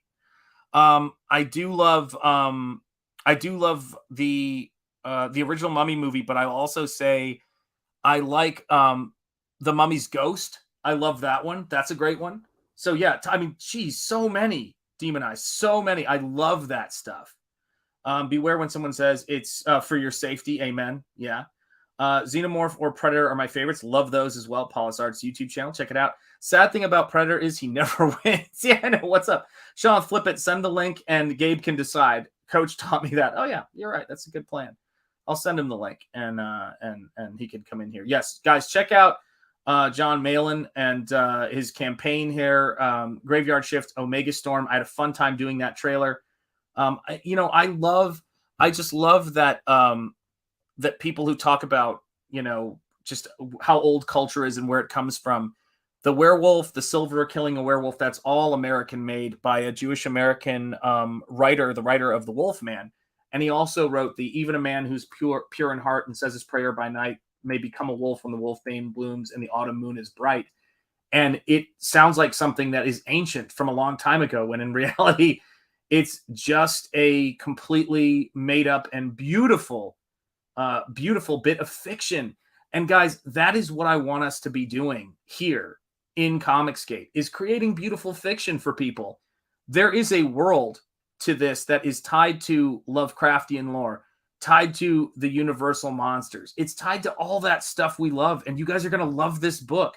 People who miss this are going to, like I said, we'll see, because I think more and more people are finding out about it. There's just this realization that it's 9 pages away. And, as people start to learn things like, oh, Shanth has already shipped 2 art books. Oh, Shanth has worked in the industry before. And Shanth has, as an illustrator, as a concept artist, all of that stuff, as a comic book artist. I've done some short stories, some full issues, self-published. People start to kind of feel a little bit more comfortable backing it. But in particular, having shipped 2 Indiegogo campaigns, I think people are seeing more of the pages and going, oh, crap, this is going to actually get done. I came up with a page count and a story count and a plan for this to make sure it gets done. And I'm going to tell you guys this, and this is no word of a lie. To be selling this book for how much time, work, and effort I'm putting into it for $25, that isn't going to happen again. My last art book of the 2 art books I did, I sold for $35. But because that's kind of the way Comicsgate works, I was like, let's do it. Let's make this happen. Yes, absolutely. Yeah, it's his name. Yes, absolutely. I listened to a great interview with him. And he's a brilliant man. Yeah, as usual, Malin takes equal correct takes. You're right. Hey, listen, and and I helped out with that trailer a little bit. So sometimes I can help Malin with stuff. But yeah, the Malin strategy is it. Anyone remember the Tiger episode in the Batman animated series? Yep, great episode. American Comics Company YouTube channel. You're always in good company when American Comics Company's in your house. I'll tell you that much. I've got to duck out. Night all. Good night. Down goes Solo. And thank you for being in here. Yeah, absolutely. Take care. I backed the book. The price was nice. Yeah, well, that's what you have to do, guys. I want to reward the people. And backing is the right word. Those of you guys who've invested in this book. You guys have invested in it. Why would you guys not get a better deal than anybody else on this book? The actual people who invested and make it possible. And that's really what it is. When things are, I always think about Kevin Eastman's uncle, who gave them, I think it was $3,000 to help print the first issue of Teenage Mutant Ninja Turtles. those are the people that really were there when there was nothing and made it happen. And I am very grateful for all of you guys who have backed the book. You're part of an elite group of people. And I will always be grateful. And be grateful to Comicsgate and all the people in CG, man, who made this possible. Comicsgate was created by the courage of some incredible people, and I'm grateful for it. Yeah, down goes Solo. Good night. Yes. What book? Jonathan Jetty's Nosfero, the Crypt Walker. Indeed. And yeah, glad you made it as well. I mean, and that's really what it comes down to, is making the best stuff we possibly can make. And, what was the last thing I did? People talk about, grabbing an oar and also like, what's it take to do this and that? I do so much, and I've done so much behind the scenes work for CG since before I launched this book, doing things like helping with trailers, editing intros for Ethan, and, just all of these different things I do. And also, now that I have the channel I do, reaching out to friends of mine to promote their books. We just had NARWHAL on this week, and we moved 5 copies of his book. And that's really what it comes down to. Making sure that you're, how do I word this? Everybody in Comicsgate is free. They don't owe anybody anything. And that's a really important thing to understand. That's why we're here. No, it's not a one-shot. I've got ideas for more stories. It's totally, to me, like Universal Monsters. I want to see more of it, but it's self-contained. Stay tuned for Nosfero, too. Yeah, there's got to be a sequel because the whole thing is set up on that second book being called Nosfero, too. One of my greatest ahead-of-time plans I think I've had in a while is to crack me up. But yeah, I love working on this book, and I love being up. What did I kick over? No, it's a bottle of coffee. Hang on a second. I got to grab myself a soda. I got to mix up my drink here, so hang on a second here. I'll be right back, guys. You can hear me, but, I just got to grab a soda. So you guys just sit tight. I'll be right back. There'll be more drawing in a sec. Whew. Man, I tell you what, guys. It is a long, long day sometimes. I got 5 hours of sleep last night. Had a great time with the boys, hanging out. And it was a blast. But you know how it goes. We got to get things done. Nosfero, the second nostril. That's absolutely right. Oh my gosh. Yeah, Wolfman, the Man Who Laughs is good. I just got the remastered Blu-ray of that. Love that. Conrad Veidt. What an actor and what a class act. The Bride of Frankenstein, The Invisible Man, Phantom of the Opera. Those are great. I should have had Phantom in there for sure. Love that movie. Let me see what else. Talk amongst yourselves. That's right. Yeah, absolutely. Do you think it was really not a pee? No, it's not a pee bottle. I don't do that. I'm not Jeremy Griggs. John, it was a... How would that even work, man? I mean, how far is that bottle going for that to be possible, dude? You got to talk to your proctologist about that. Mother's milk. Type 2 diabetes made in America.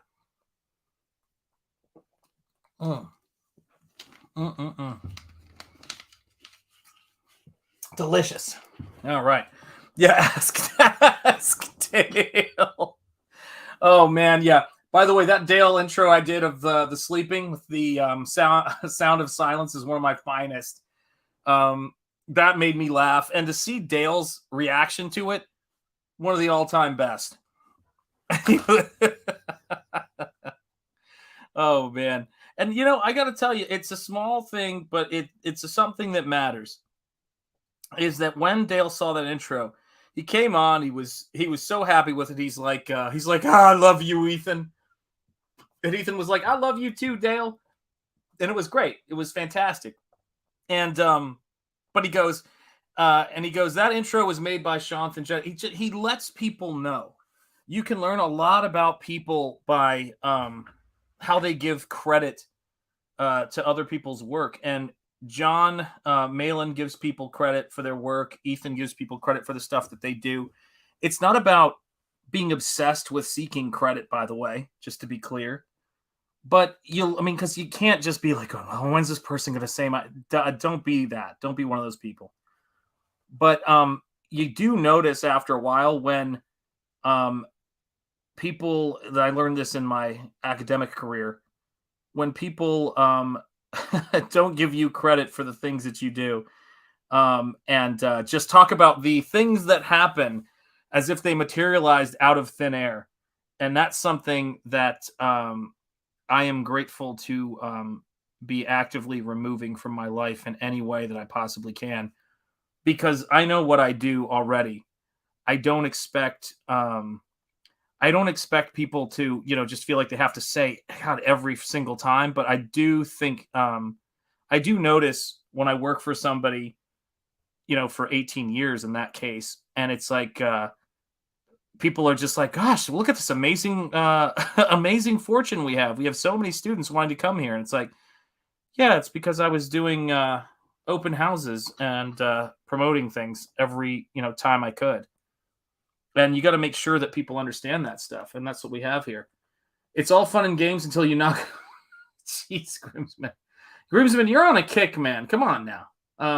Oh, the Steins book looks great. Yes, absolutely. Absolutely. Yeah, check out the Steins Halloween special for the Steins. Your chance to win original art, all 3 hardbacks for $50. Get it now at www.thevonsteins.com. There you go. Yeah, check out that link, guys. And I hope I did all right with that, Jay, because my my brain is definitely feeling it, man. It's definitely feeling it. But yeah, I like that. I don't know and you guys know this, but when I'm talking about my mentors, excuse me, goodness. Oh man, soda. When I talk about my mentors and the people who've influenced me or the artwork I like, it's never a hard thing for me to do. And I'm always grateful when, people acknowledge contributions and things like that. But I have noticed that if there's one thing you should always run screaming from, it's from people who have no ability to acknowledge the contributions of, other people, and people who are singularly obsessed. I know this sounds like a weird thing, but singularly obsessed with credit. It's a weird thing, man. Those two things are kind of crazy. Especially when you're working on a group effort on something like that. That's where it's more of a problem. But I think that Image Comics would not have existed if Marvel had been comfortable giving those guys credit. And so when I say to people when they're looking at this stuff, yeah, the Steins contest, there it is. When I say to people, what's the word I'm looking for? When I say to people that, oh gosh, where was I going with that? I must be feeling it. Oh God, I cannot crack my neck there. But when I think about, artists creating their, I know what I was going to say. When I see people talking about Comicsgate, when I see people talking about, what we're doing here, if you can't include people like, John Malin and Ethan for starting this whole thing, and your boy Zach for that matter, of course, then, that's just a little bit ridiculous. You've got to point out that this is here because people took that leap and made it happen. It's not something that, just would have happened organically without a lot of other people's courage. And it's the same thing about this country. It's the same thing about the rights that we have, all of that stuff. You have to be humble and you have to give credit where it's due. And that's important. Very, very important thing. Let me see here. There we go. This is going to be a killer panel. I was dreading this panel. Painting scales is a real pain in the butt. And the reason why it's annoying is because in order to make it look good, you want to paint over some of it to get that glare, to get that interest factor there. What is up, Gruzen? What are you doing? Shanta's giving up sleep for this. Come on, guys. Let's wake the brother up. Thank you. The Groomsman, I appreciate it. Let's bring the girls into this. Let's see what they have to say. Because, they might have something to say. Let's see. Charge! Thanks, brother. I appreciate it, man. Yeah, you can feel the brain slipping away some days. Layers, more layers, plus more layers. You're right. Yeah, pain in the scale. No, paint in the scale, but yeah. Pain in the scale as well. That's when I stand on the scale. There's pain on the scale. That's for sure. That's how it goes. There we go. And get that nice glare happening there. And then let's zoom you in here so you guys can see. Let it focus. Get a good angle on it. And there you go. And you guys can see what we're doing there. That's what it's all about. Yeah, because he's fat. That was the point. Yeah. I thought I made that point clear. Actually, I think I drink beer, for heaven's sake. It's like coffee and caffeine. It's all right there. It's all right there. But yeah, I mean, this panel is going to be a lot of fun because, you know, if you think about every single page that we do here as an individual work, that's it. In case you guys missed that. Yeah, the scales, pain, justice for the scale. I can't send coffee though. Yeah, you can. That's true. It's tough to do. Seriously, man, we got to talk. If you're not careful, I'm gonna guilt you back on here, man. I'm gonna guilt you back on here. So be prepared, man. Be prepared. You know. Yeah. Let's see if people start guilting you to come on here. Then I'll send you the link and we'll see how it goes. Yeah, you'll be feeling it then, man. You'll be feeling it then. Oh my Lord. Let's see what we got here. Pain. That's what it is. That's what we do here. So yeah, with these final pages of the book, it goes full Frazetta, full action, sexy, horrifying, adventurous, and fantastical. And that's what we're after here, guys. You ever do tattoo line drawing? No, I haven't, but I have had people tell me they want me to design them a tattoo. So that happens, you know. The groomsmen don't bleed. Sean smells blood in the water. That's right. I do smell blood in the water, man. That's what it is.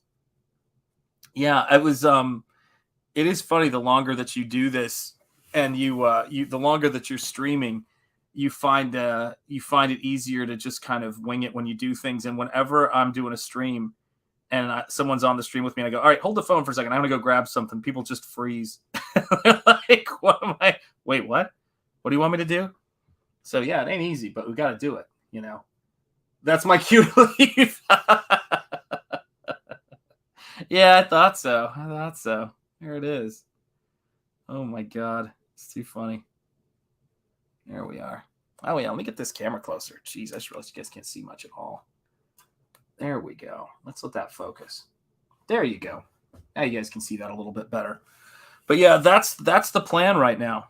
The plan for this is to make sure that we get it where we want it to be in terms of the drama. And this page has been a fun one, and it's wild to see it wrapping up right now.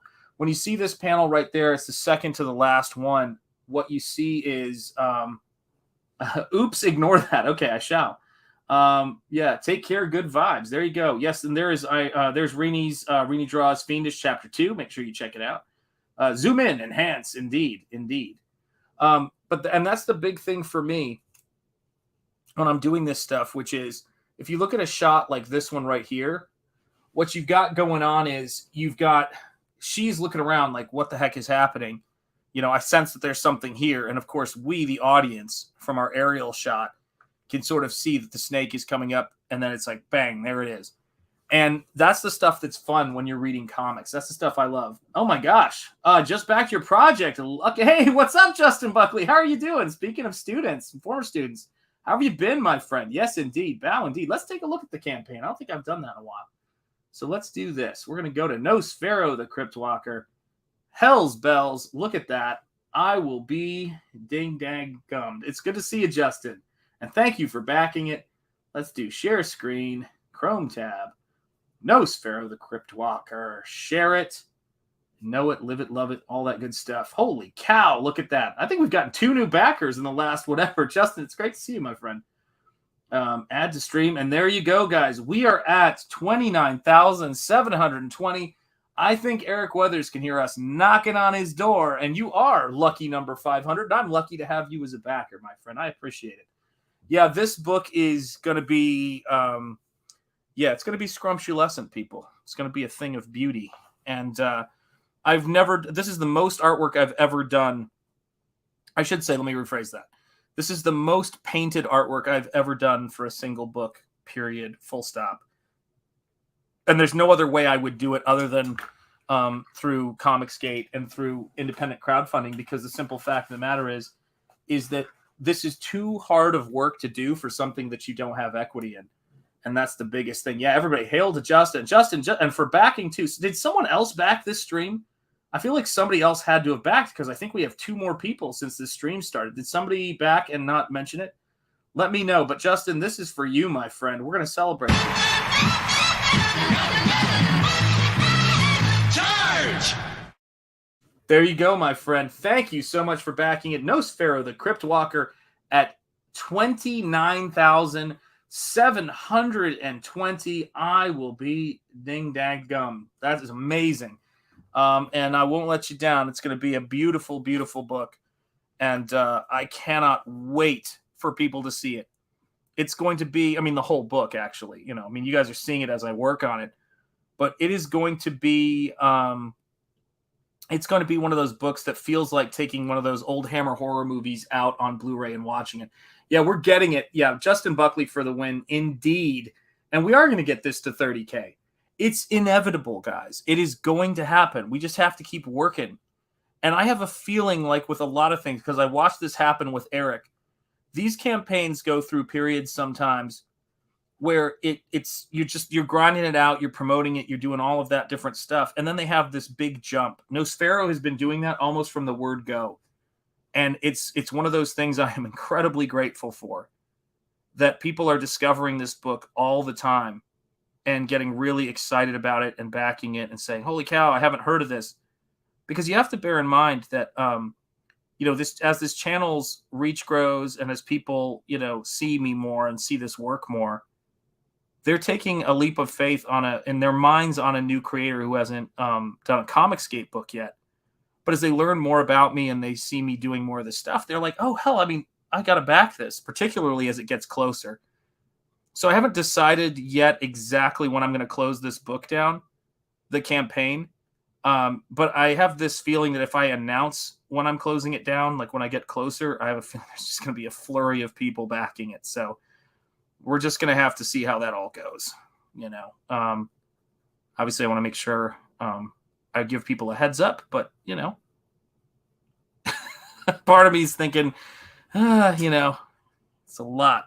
It's a lot to take on, and it's exciting. We'll see. We'll see how it goes. I'll give you fine people a heads up to be sure. So don't you worry. Thank you guys all for backing it. I do appreciate it. Every time that number moves, an angel gets its wings. But also, we're able to do more with it. We're able to do more work with it. And that's the cool part. Yeah. Nosier. Whoa. That's right. Nosfero. You're absolutely right. Yes, at John, if you back it twice, you're counted twice. There you go. It's the backers count is it 746 different credit cards or 746 different orders as in those? Yes. Oh yeah, it's definitely worth it to see those two cheerleaders. Absolutely, Justin. Much appreciated. They're there for you. Let's see. Eric got me back into comics. Yeah, there you go. And then I backed you and Gabe. Rising Tide raises all ships. I couldn't agree more.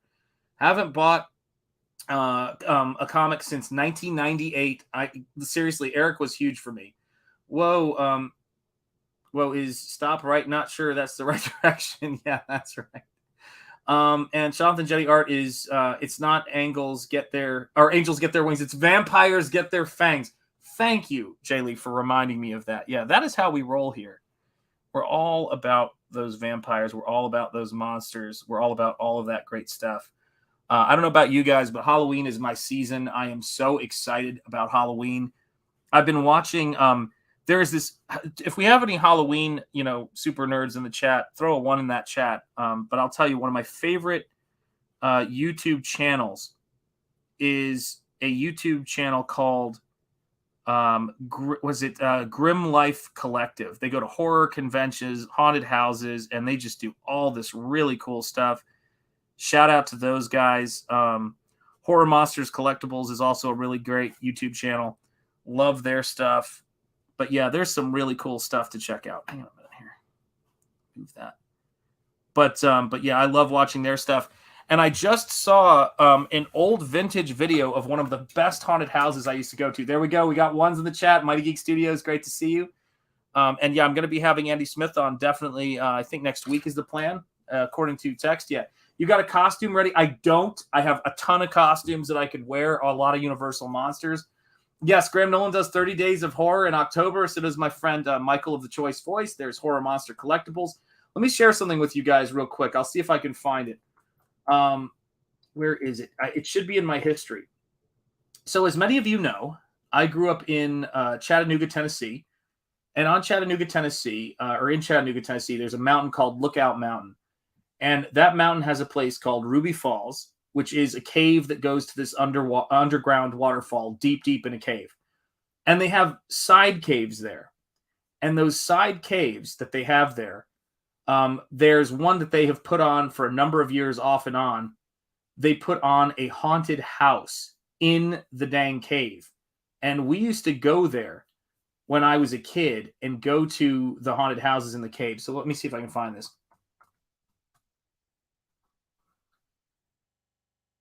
See if I can find this. This makes for exciting television. Let me see. That's an old one, or that's a new one. Sneak peek. Where's the one? There was one that was from the archives. Let me see if I can find it. Let's see if we can find it. This is one of the scariest attractions in the United States. I would agree with that. Sneak peek at it. B Falls Haunted House. Let's try that. 7 years ago. My God. But that's not the one I'm looking for. Let me see. I don't care how long this takes. I'm finding this.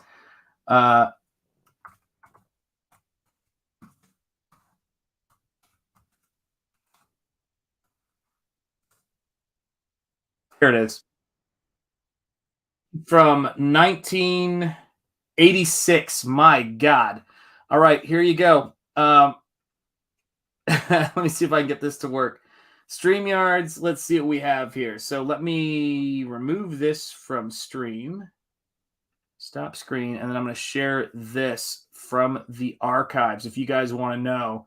And this isn't going to be the greatest video footage, but by God, it brings back memories. Share screen. Yeah, it's going to be like The Ring if you watch this. Except for I'm going to climb out of your computer screen and take you down. So here you go. From the archives, the Chattanooga JCs. So here you go.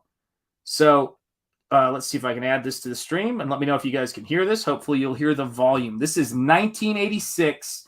You can see that one of the people leading in the cave has a hard hat on, and you are in a dark cave on a mountaintop. You have to take you go down this cave from this higher point on the mountain. You come out in this parking lot. You have to get on a school bus to be taken back up to your car. It is one of the coolest things ever. And if you think that, there's a better place to have a horror, scary experience deep inside of a cave, yeah, that'll do it. It's beautiful. So here you go, kids. Here you are. Enter these caves and you're in for some scary surprises. Your coffin awaits. Creepy Caverns is the Chattanooga JC's big project of the year. Not only is the annual haunted house a lot of fun for the public, it's a major fundraiser for the JCs. This will be startup money for our other projects that go on in the JCs. We have a lot of large budget in the JCs, and this goes to supply that. Without giving away any major surprises, some of the highlights are some ghoulish faces you probably recognize. The JCs say it's part of an effort to keep up with the I remember that. times. Whatever the craze is, I guess the movies and the theaters dictate what's going on as far as the scariness and this time of year. So that's what we try to dictate our room, pattern our rooms after. Evidently, everything they're doing to make the haunted house scary is working. Were y'all scared? Terrified, yeah.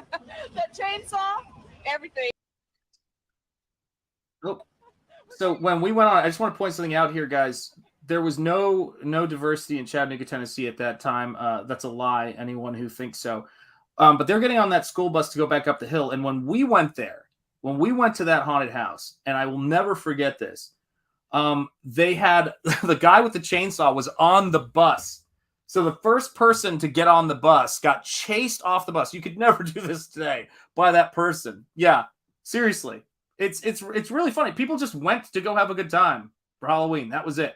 And it was a great time. Yeah, and let me tell you, it is dark in there. There were times they shut off the lights. I don't even know if you could do half this stuff now. And then they turn the lights on because it is dark in a cave when they turn off the lights, obviously. And then they turn it on and you'd see something scary in front of you. It was awesome. Yeah, Not Scary Farm, I heard is great. Yeah, I'm good. Yeah, I went there once. I'm good. Yeah. I mean, that was Cecil. That's who you saw there. That was Cecil chasing people. It is what it is. And it was, oh, man.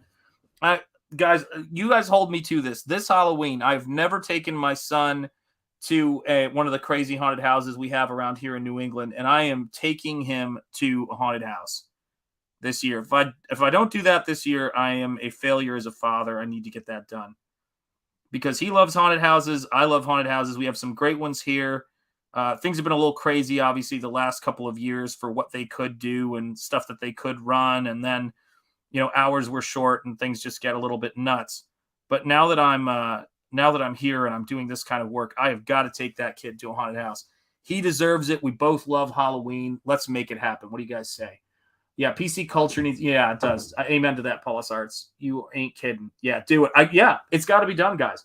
And by the way, I hope all of you guys will be able to get out and do some fun stuff for Halloween. I don't know if any of you have any traditions that you like to do, but man, don't ever miss an opportunity to do that kind of stuff because it is the spice of life. It is the fun stuff that makes it all worth it. Let me see if I can adjust this light a little bit because I feel, oh, there you go. Because the light really wasn't showing things. Hey, Sean, quick reminder, take your son to New England Haunted House this year.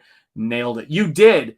Yeah, the one I'm thinking about going to, if I can find it, is let me see. There's a bunch of them. Let me see here. What is it called? Not that one. What the heck is this? Okay, wow. There's a lot of haunted houses, as you can imagine. Okay. So, yeah, there's one. I'm trying to think of where it is, but there is one that is. Oh, yeah, here it is. Feartown Haunted House. That's what it's called. Feartown Haunted House. It's by, I think, the Seekonk Speedway in Massachusetts. And it is just a crazy, crazy haunted house. And it's open Fridays, Saturdays, and Sundays. And it looks fun. It looks like it's open now. So I may have to do that. Hey, yeah, that's something to do. Yeah, I'm all about it, guys. We need to make that happen. We need to do it. What do you say? I was going to say I went with my sister. I know you're paying. Well, yeah. Politics kills the spirit. You ain't even kidding. Yeah, PC destroys horror. It does. It does. Hey, Sean, quick reminder. Thank you so much. I was going to say, oh, sister, blah, blah. Sean, what is it the politics quote? I say, yeah. People started saying that all horror is political, and I say no. All politics is horror, and it's absolutely true. All politics is the destruction of the spirit, and it's the destruction of everything creative. Horror is actually not the political, it's the personal.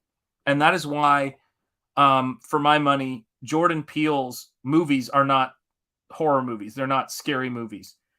They have scary moments in them, but he's done comedy stuff for Key and Peele that's scarier than that. Those movies for me are like lectures. And you know this because when you get to the end of the movies, there's no horror because he doesn't have a fundamental understanding. He understands what scary is. He doesn't understand what horror is. And whatever people want to say, it's just the truth. He doesn't understand what horror is, because a lecture is not horrifying. What horror is something that's primal that everybody can relate to. And when I was watching Get Out the entire time, I went, there's no drama in this situation. None. And I'll walk you through this in case anybody's wondering. In that situation, I hated everybody in that movie with the exception of the main character and someone who wasn't even there. And so it's like, will he or won't he get out? Well, I'm reasonably sure he's going to get out. Not completely sure, but reasonably sure. And once we got to a certain point in that movie, I'm like, oh, so there's nothing redeeming about these people? Take them down. End of story. There's no horror there. I didn't feel... I felt more frightened before I knew what the story was about. It was the weirdest thing. Yeah, I like his I got 5 on it, scary music. Yes, absolutely. The second film was stupid. Yes, I agree. You know what it is? His comedy is that he was doing with a team was great. But yeah, I'm so cheap. My version of a haunted house is take the kids to Spirit Halloween. I don't mind Spirit Halloween though. The second film had such promise, and I didn't see it because once I heard what it was about, I was like, that's embarrassing. Again, guys, there's so many like horror rules I could say about things. Not like there are certain rules. No, not Scream. Someone I know nothing. There you go. He's funny, not scary. I would agree with that too. I mean, man, there are some comedy that him and the people who worked on Key and Peele did that is utterly terrifying. It's brilliant stuff. But so here's the thing I would say about Get Out. Spoiler alerts if you haven't seen it, but whatever. Number 1, do not ever, when you've got somebody taking over somebody's body, do not ever bring science, surgery, and whatever stuff into something that is a totally metaphysical thing. It's one of the great mistakes all these movies do, because you say, wait a second, if you're removing this person's consciousness physically from something, then how are they still in there screaming, trying to get out? Doesn't make, no pun intended, doesn't make any sense at all. None. But the bigger aspect of it is that this, like, if you're talking about this family is a bunch of psychopaths, right? And they're this crazy sort of, group of people who want to take over these people's bodies for whatever reason. That's perfectly great. But the second you start realizing that this person is a serial killer leading people there, and they've got this previously unheard of science, it falls over. You just go, what is happening? Like, what are you people doing? And I just got to a certain point in that movie where I just thought, because I didn't like the Stepford Wives, the original Stepford Wives either. I thought this feels like a Twilight Zone movie where they tried to explain too much. That's a better example. He would do well to study things like Twilight Zone. And I just think that people liked that. A certain group of people really loved that movie because they, wanted to be told they were bad, naughty, evil, in control people. But it was a very, I wanted him to do well on it because I'm a big fan of Key and Peele. And I thought that they just did some brilliant stuff. And I said, oh man, this guy could totally do a cool horror movie. But to me, it was like a boring political cartoon. And I didn't care about the character by the time I got to the end of the movie. I was like going, dude, this, how do I word this? The evil, quote unquote, family was cartoonish. It was low-hanging fruit, like every joke or every statement. It wasn't particularly sophisticated. Yeah, just not a fan of that movie at all. And it's a shame, too, because I really was hoping it'd be good. Yes, he did. He actually did a Twilight Zone series, and that didn't do well. Didn't he? Ironic. Yeah, he did the new Twilight Zone. You're right. Yeah. He's not. How do I word this? I'm glad that any movie or artwork exists. I don't think these things should or shouldn't exist. None of that stuff. But I do think that if you're trying to teach people about story and you herald that as an amazing story and it wins an Academy Award for script, that's a little shocking to me because there's so many things that don't make any sense at all in that. Like it's not well written. It's not, it just sounds like a, It sounds like a lecture. Best way I could put it.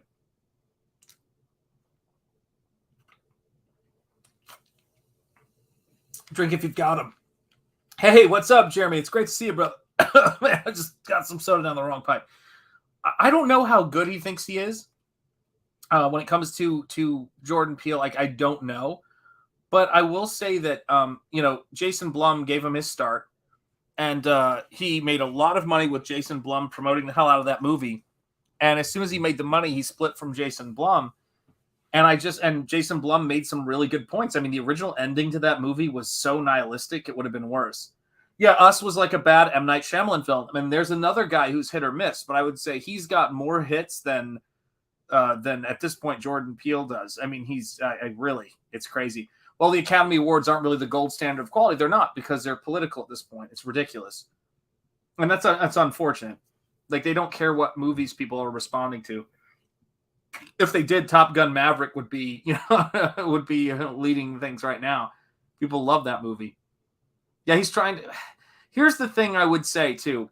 I don't think he's trying to force his culture into everything, denying reality of the other cultures. I would say he's trying to force very cartoonish politics into everything. It just kills his art.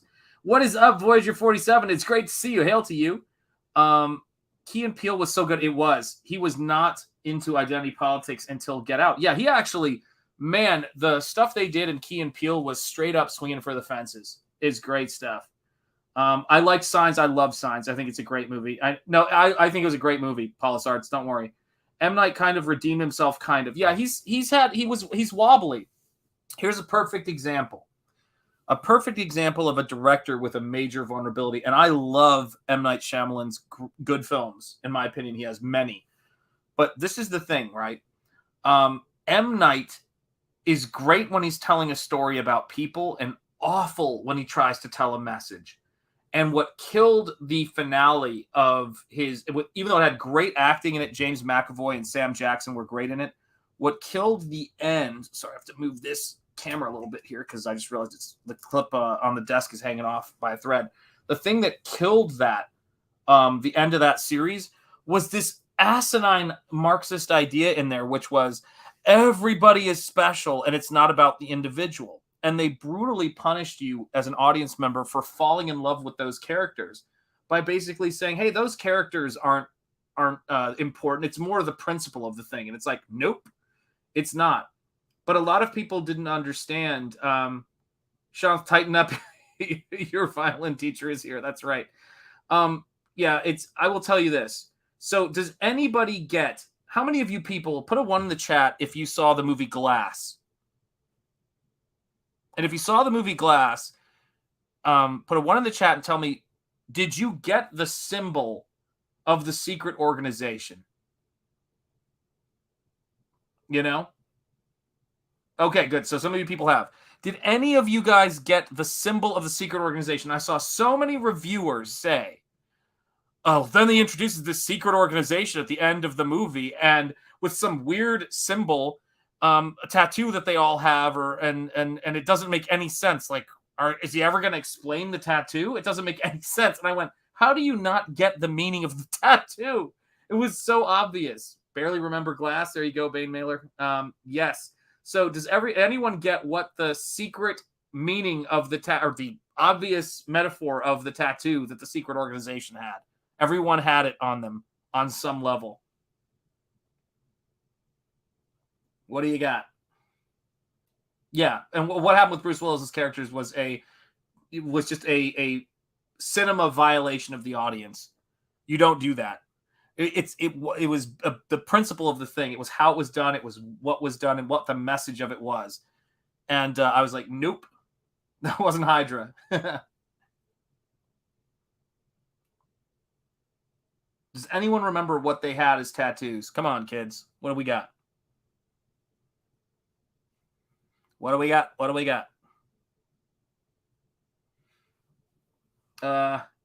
Critical thinking skills. Yes, it was terrible. The shamrock is used to symbolize the Holy Trinity, not the Gospels. Nope, but that was the symbol. They had a shamrock on them. Bruce's death was terrible. Yep. People are saying I missed Glass. M. Night's redemption seemed like a bump at the foot of the world's biggest slide. Yes. There was some great stuff. Wasn't that it was a shamrock, Jay Lee. It's better than that. It's worse than that. And funny enough, he contradicted it with some part of the message of his film. It was pretty tragic. They all had a tattoo. This was an organization that seeks out people with special gifts and tries to either control them by gaslighting them or have to take them down. So the symbol that they all had of their tattoo was a shamrock, but it was a 3-leaf clover. It was a common clover. And what they do is they try to take out the 4-leaf clovers. And that's what they are. That was the message of that. The 3-leaf clover. They're all 3-leaf clovers. And they try to stop 4-leaf clovers from existing. And that was brilliant. So yeah, that was it. That was the meaning of that symbol. And I loved that. I loved that it wasn't over-explained. I do think it was tough for some people to figure out what it was, but yep, there you have it. And so for me, M. Night Shyamalan has a bunch of films that are a lot of great films. His the best films he's done recently, for my money, and one of them is one of my favorite movies of all time, is like here, there you go, Deep, yeah. Yeah, it's pretty cool. And this is the thing. I love The Visit. It is a fabulously terrifying movie, and I always tell my kids that's M. Night Shyamalan. Yeah. It is no, I can't turn. Yeah, you can't turn it off. You can't. It's just the way it is. Symbolism is lost on me. That's not what it is. It was a little tough to get. So I love the movie The Visit. I always tell my kids that's what it'd be like to visit certain people. And then I loved Split. Split is one of my favorite movies of all time, and the character of Casey is one of my favorite heroes of all time. Great movie, great story, outstanding performances. James McAvoy should have gotten an Academy Award. If there was any justice in this world, he should have gotten an Academy Award for that his portrayal of that character. He just did absolutely outstanding work in that flick, and I love it. Let me see here. Halloween 3 was better. Yeah, there you go. Fair enough. Yeah, Now Samaritan was a fun movie, but I would have had it the mother as his niece, and that is why he stayed around. There you go. Yeah, symbolism. Groomsmen, not usually. Halloween 3 is better. I thought it was about how glass can hold acid and deadly stuff, but can still shatter. Very true. Best upcoming movie? Gosh, I guess I won't know it's good until it's out. What's a movie that I've seen a trailer for that looks good for a scary movie or any movie? Yeah, I'm trying to think if there's an upcoming movie I'm excited about. Huh. Oh yeah, there was that one that horror movie that Vaughn sent me the trailer to. Vaughn Klaus, shout out, my friend. That was Pearl. That looks absolutely terrifying and great. It looks beautifully done. So excited about that one. Let's see. What's another movie? Kind of curious. I would love to see that supposed Nosferatu adaptation that the director of The Witch is going to do. I think, or has talked about doing. I think that could be cool. But I don't know if there's anything I'm really excited about seeing right now, sadly. I like TV stuff more. I'm excited about the next season of Yellowstone to see where they go with that. It's just a great bit of drama and soap opera work. I'm excited about the next season of Stranger Things. I thought they did a great job storytelling on the most recent season. What else is there? There's a bunch of stuff out there that is coming along on streaming services. I feel like there's some cool stuff, but I'm at a loss. I do enjoy The Witcher. I have to tell you, I do like that show. I know a lot of people weren't wild about the second season of it, but I actually thought they did a lot of great stuff in terms of getting into the characters. I actually like a little bit more talking and a little less action sometimes in that stuff. But yeah, I'm much more interested in shows right now than I am in movies, but that could change. Hollywood always goes through certain changes, and or entertainment does. So I think it's possible. But yeah, I mean, I try to think about stuff I'm excited about from mainstream entertainment. There's not much. And indie entertainment, it's I don't hear about it as much. So it's like when something comes out, I don't always necessarily think about it. Right now, my guy I'm interested in as far as an artist goes is Taylor Sheridan, the writer of Yellowstone and about 1,000 other series. He's actually doing a Bass Reeves centered show. Oh yeah, the new Avatar movie. Actually, I will tell you, it looks pretty interesting. Secession. Okay, what is that? Is that a movie or Interview with a Vampire reboot? That sounds interesting. I haven't seen that. The trailer for that. Trailers today tend to spoil more often than not. Yep. There's a new Avatar movie. All media is so divisive these days. Yeah, well, to me, I just don't feel it yet. I like the old style previews. Talking, action. Man, Sean's getting old. Yes. Yeah, I am getting old. It's totally true. Let me see. I'm too old for this. You know that. Well, you can finish that in your own heads there. But let me see. Gosh, I'm more excited about old movies that I haven't seen yet. I think that's really where I'm at right now. Like, I'm going through the Hammer catalog and taking in all the Hammer horror movies that I haven't seen before, and that is the fun part right now for me. But I just try to think, what's a movie I'm excited about? I mean, geez. And I'm the movie person. I mean, I love movies, or I used to really love movies, but I just they're just not as well done as they used to be. And every time we do a week of Double Impact and we watch these old action movies, I'm staggered by how well written they are. Lethal Weapon 2 is just a cinematic masterpiece. And it just blows out of the water all of the stuff that you see going on today with writing scripts. Just tell me a story that works. And I like seeing the younger generation getting into things and things like Stranger Things. What's the best Hammer film you recently watched, Sean? Hang on, I got to crack my back. 1 sec. There we go. I still can't crack my neck, man. That's annoying. The best one that I've seen recently is The Mummy is the best one I've seen. Christopher Lee is awesome as the Mummy, but I think that I think that the color work on there is by Jack Asher is incredible, and the directing by Terrence Fisher is amazing on that. I love that one. Let's see here.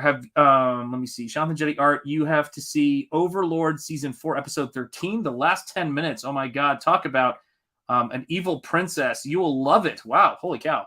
And the shot they take at Disney is fantastic. That sounds great. Yes, 100% The Mummy is my favorite Hammer film as well. I love that movie. The movie about CG.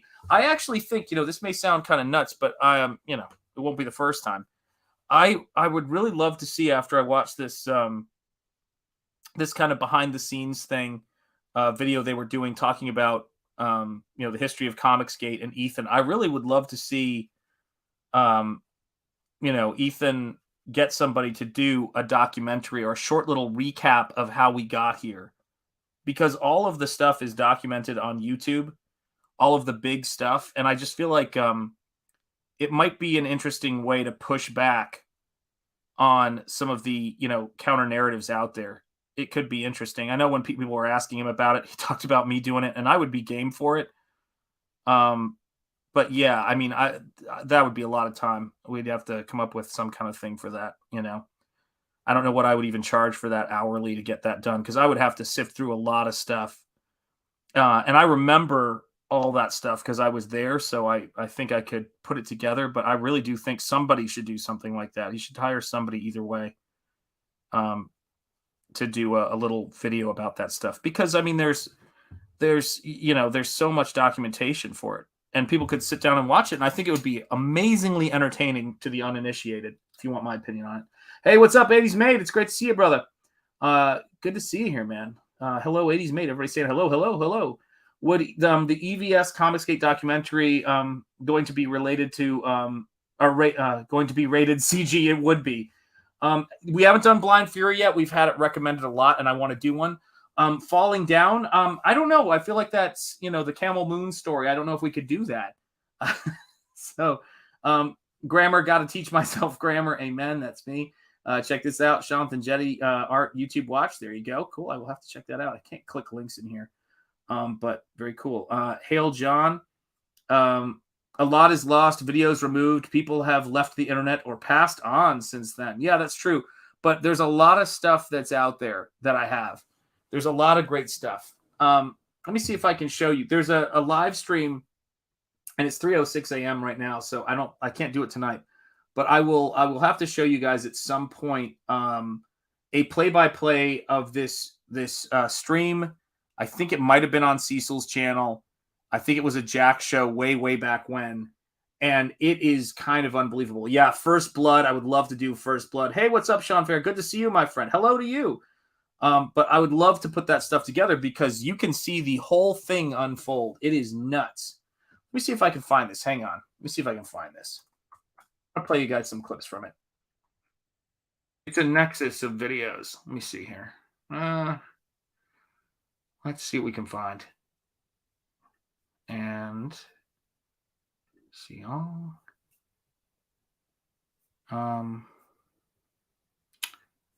Let me see. Yeah, let me blow your minds a little bit here. How's that sound? Playlists, show more. Show more. Let me take you guys back in time. Still a lot here. Let's see. Where are we here? Yeah, this will blow your minds. Okay. Let's. All right, you guys. Do you guys want some serious nostalgia? Let me know in the chat if you want some serious nostalgia, guys. Yeah, if we do Goonies, we'll be there all night. You ready? Let's see if we can do this. Share. We're going to go to share screen, Chrome tab. Yeah, call your friends and neighbors. This is a fun way to wrap up. I'll do a little bit of this stuff here because you're not going to believe this stuff. Goonies never say die. And I'll grab this. Share. It is here. Move this over so I can see what I'm doing here. And I'm going to grab this. All right, darlings. Are you ready? Here you go. Let me know if you can hear the audio on this. Let me make sure the audio is up. Here's some history for you. If you haven't ever seen it before, let's explain some history. Oh my God. All right, we're live, baby. We are live. We are live on Indiegogo. We are live on YouTube. This is quite a big deal. We are going to be broadcasting live pretty much like all the time now. All the time. There's going to be a camera going in our house. I mean, this is a very, very, very big deal. I've never done anything like this before. I've been dreaming of relaunching CyberFrog for a decade now. For a decade. And I can't believe it. I mean, we finally just decided, let's do it. Let's get it done. Let's get it up there. My mind is blown. I'm so excited about it. It's just so great. There's my frog right there. He's looking cool. Yeah. So it's on Indiegogo right now. It's CyberFrog Blood Honey, Ethan Van Sciver's CyberFrog Blood Honey comic book. The multiple and I'm hoping that you guys can pitch in and help support this. We're trying to raise about $8,000 right now. That is our fixed goal. And we are definitely hoping that you guys will contribute and help out. Hi. I know I'm broadcasting early in the afternoon. It's a little bit different than usual, but I wanted to get this thing going. Enough already. Enough waiting. This is what I think about waiting when I think about launching stuff. Right, let me see here. These days. I can find out what goes on. I've got a few people watching now.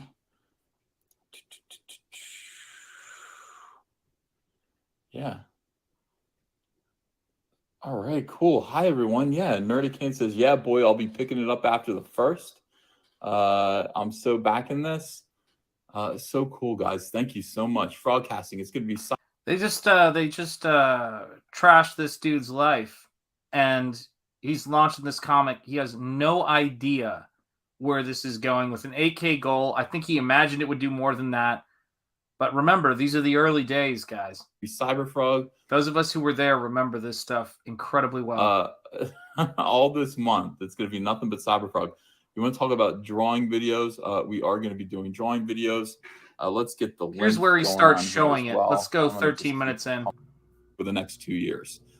In 2 years, you're going to have a complete 200-page plus the 16-page prequel, Cyberfrog epic Spoiler alert, it's going to take a little longer than 2 years, but shit happens. story. I mean, just epic story. It takes a lot to do this So stuff. the ash can is going to be fun. I think the ash can comes at a $50. Yeah. Let me. You know, I'm just going to show you. Can I show you this? Yeah, I'm just going to put the Indiegogo thing up, and we can watch it together. We can watch it together. I think that would be more interesting. Hail Michael Bancroft. I see you, brother. All right, so here's Drive my safe. iPad with my Indiegogo campaign And much going. love, brother. And we'll back out a little bit. Back out a little bit more. Yeah. All right. So we are right now. Let's check again. We're at 52%. We have $4,135. So we just need to get to 8,000 to fund this project. Michael Alvarado, thank you for $5.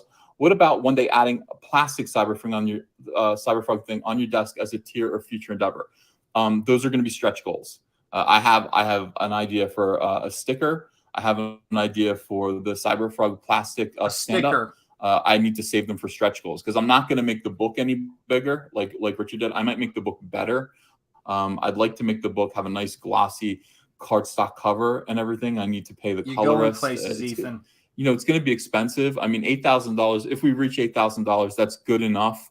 We'll be able to kind of pay the rest of the way. But if we can meet stretch goals, we'll add special bonuses, little presents, little gifts, possibly T-shirts, things like that. You know, that. For those of you guys tuning in, make sure you hit the like, make sure you're subscribed to this channel. We're getting a little bit of a CG education here, which is different. This is May 30th, 2018. This is taking us way back right here. I want you to see something else that you're not going to see a lot, and this is the kind of stuff that you see people do. I'm not going to zoom in on it or whatever. I mean, you can see it. This is what people do when their back is against the wall and they're doing this stuff, and I'm very much the same way right now. They do this stuff for their family. And if you look at Ethan's profile pic, it was very specific for this launch, and it was Andrea, Ethan, and Ava in that picture. And I noticed that, I think, when I watched it about a year ago. I went back to kind of go back to all these great times of launching this stuff when things were uncertain. This is May 30th, 2018. I remember before this launch when we were talking, you know, Last Jedi. And I remember when DC said they weren't going to renew his contract and all of that different stuff going on. And these were intense streams. And Ethan did not know how this was going to go. When you see those Cyberfrog action figures out there, guys, back this man. Support this guy. Period. You've got to go back and watch what he went through and how hard it's been. These action figures are a dream. He was dreaming very small right now. He was trying to save his fucking family. And that is beautiful, man. And what those people did was terrible. And God bless them. God bless Andrea and Ethan and their family, and everything that they've been through, because it's incredible. Anyway, I need stretch goals that are going to be different than more content, because I really want to focus. The whole goal of this project is to do like 48 pages of the best Cyberfrog book ever. So I don't want to say, think he was oh, well, about here's to learn another, that.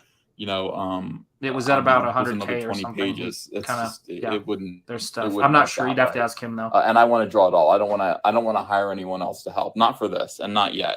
But I mean, if this kind of thing goes well, God bless him. Obviously, yeah, there would be. We would do more Cyberfrog stuff and possibly hire other artists. Curtis YZ, thanks for $5. JG, on what you do, you project yourself very professionally. Even an SJW wouldn't complain, one would think.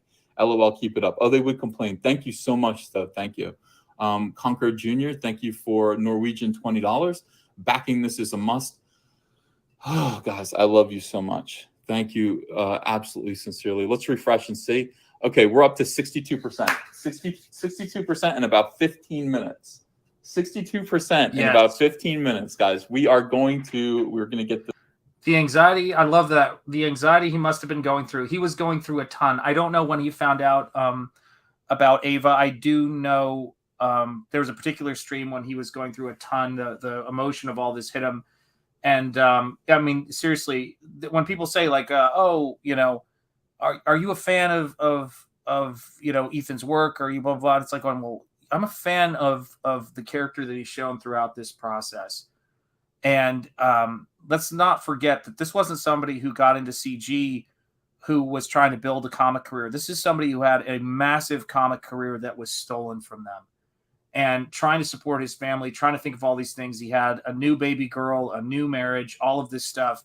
And Comics Gate, he talks about this. I mean, it's a big deal to me because I remember these times and thinking, this is important, you know?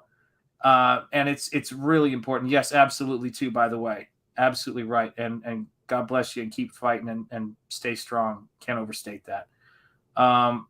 You know, and here you go. Get this thing done. We're absolutely going to get this thing done. You know what would be fun to do if this were like a Jerry Lewis style telethon and we had people come on. We just like invited people to come on live and then just made this kind of an ongoing show. I think that would be terrific. Pink August says, "Damn, you're a really good artist." Thank you, Pink August. I hope you'll consider backing the campaign. Matthew Maricelli, thank you. Just back you, Uncle Ethan. And who are the folks who were there from the beginning? I think we all know Cecil Says. Some of you guys may recall many of these people, but there's Cecil. All my love. Thank you so much, guys. You will have these books in hand for Halloween. It's going to be a perfect Halloween story too, so I'm excited about that. Dragoon347, thanks for $2. Are you going to publish the Splato Delgado comics? We'll talk about it. We'll think about it. We're open to that kind of a thing. The key thing here, guys, is independence and freedom. I don't want to go with any kind of publisher that doesn't share my values and that cannot stand up to the pressure from these far left extremists who are a real problem in comics. This is why we're building this. We want to make it safe for everyone in comics. I know they say that that's what they want. I know some people say we want it to be safe. They don't want it to be safe for everyone in comics. They don't want it to be safe for people who are right-leaning comic book fans, or if I can, I can't. Okay. Hey, I love that he's filming his quite a Sorry. When you get the here you go. We did this mail to you and originally not, You're the big but moment. it is there if you want to own. Oh my goodness! All right, we are almost there. We are at 97%. We did this in 20. Oh my God, we did this in 20. Andrew and I just high-fived each other. Do you guys see how cute that shit is, man? And yeah, I got 2 copies as well of that book. I was fired from a stressful position that led to my current job and led to my current job of 7 years. Things of all a way of working out. Excellent. Sharing that positive vibes. I love it. So good. So here you go. Other. We are only $260 away from reaching our goal. This is going to be backed. I'm going to cry. Oh my God. Sean, they're all, thank you for $1.99. Proud to back this kick. Thank you so much, Sean. Thank you. Golden Oil, thank you for $1.99. Cecil made me laugh until I was in pain yesterday. That's good. Cecil just brought me to pain, but I'm glad that you enjoyed him. Dr. Mayhem, thank you for $5. What could be more boring than safe comics? But we want to have dangerous comics in a safe environment for everyone. That is the thing. I don't want the comics to ever feel safe. I want the comics to be chaotic, violent, sexy, fun, gory, all of that stuff, scary. But the comic book industry needs to be made safe. And it needs to be safe for people who actually do feel unsafe in comics. And those are Republicans. Let's be honest. It's Republicans. Everyone else is kind of coddled in this business. So we're going to build it. We're going to make it that way. And we can do it. We can do it. I've been in this industry for 25 years. I know how to do this. I know how to make a comic book. You've seen me do it. Dan Montgomery, thanks for Australian $5. Is it true that Cyberfrog was a regular frog bitten by a radioactive robot? Can't wait to get my copy and find out. Well, there you go. You'll have to find out when you get the book. Blackleg Swaji, thank you for Canadian $2. This is the comic content I sub for. All right, good. And we're going to start doing this. I'm not getting rid of the Star Wars stuff. We're going to continue to talk about Star Wars. We have a lot of Star Wars fans here, including myself. But, dude, now every single day you're going to watch me draw this. I'll put up about 5 preview pages when they're all finished and ready to go. I'm going to send them off. to Kyle. Kyle is ready to color this. Do you guys see the view count on this video? 8,221 views. This stuff starts small. This book funding was, look at those 112 backers and think of building Comicsgate. This is the moment. And what did this guy do when his back was against the wall? What did Ethan do? Ethan actually tried to help other pros get their book started and funded. I know I said this the other night, and I may sound like a broken record, but it says something about the character of somebody when their back is against the wall and their thought is, when they're getting to their feet, can I help other people to their feet? Says a hell of a lot about a person. For this stuff, you'll be able to get 5 pages of preview. Unless I just show them 1998. I might just show you 1998, the black and white stuff, and then just leave Blood Honey out of it. I might just do that. I haven't decided yet, but you guys are going to get to see 5 pages of something. And that's going to be really, really cool.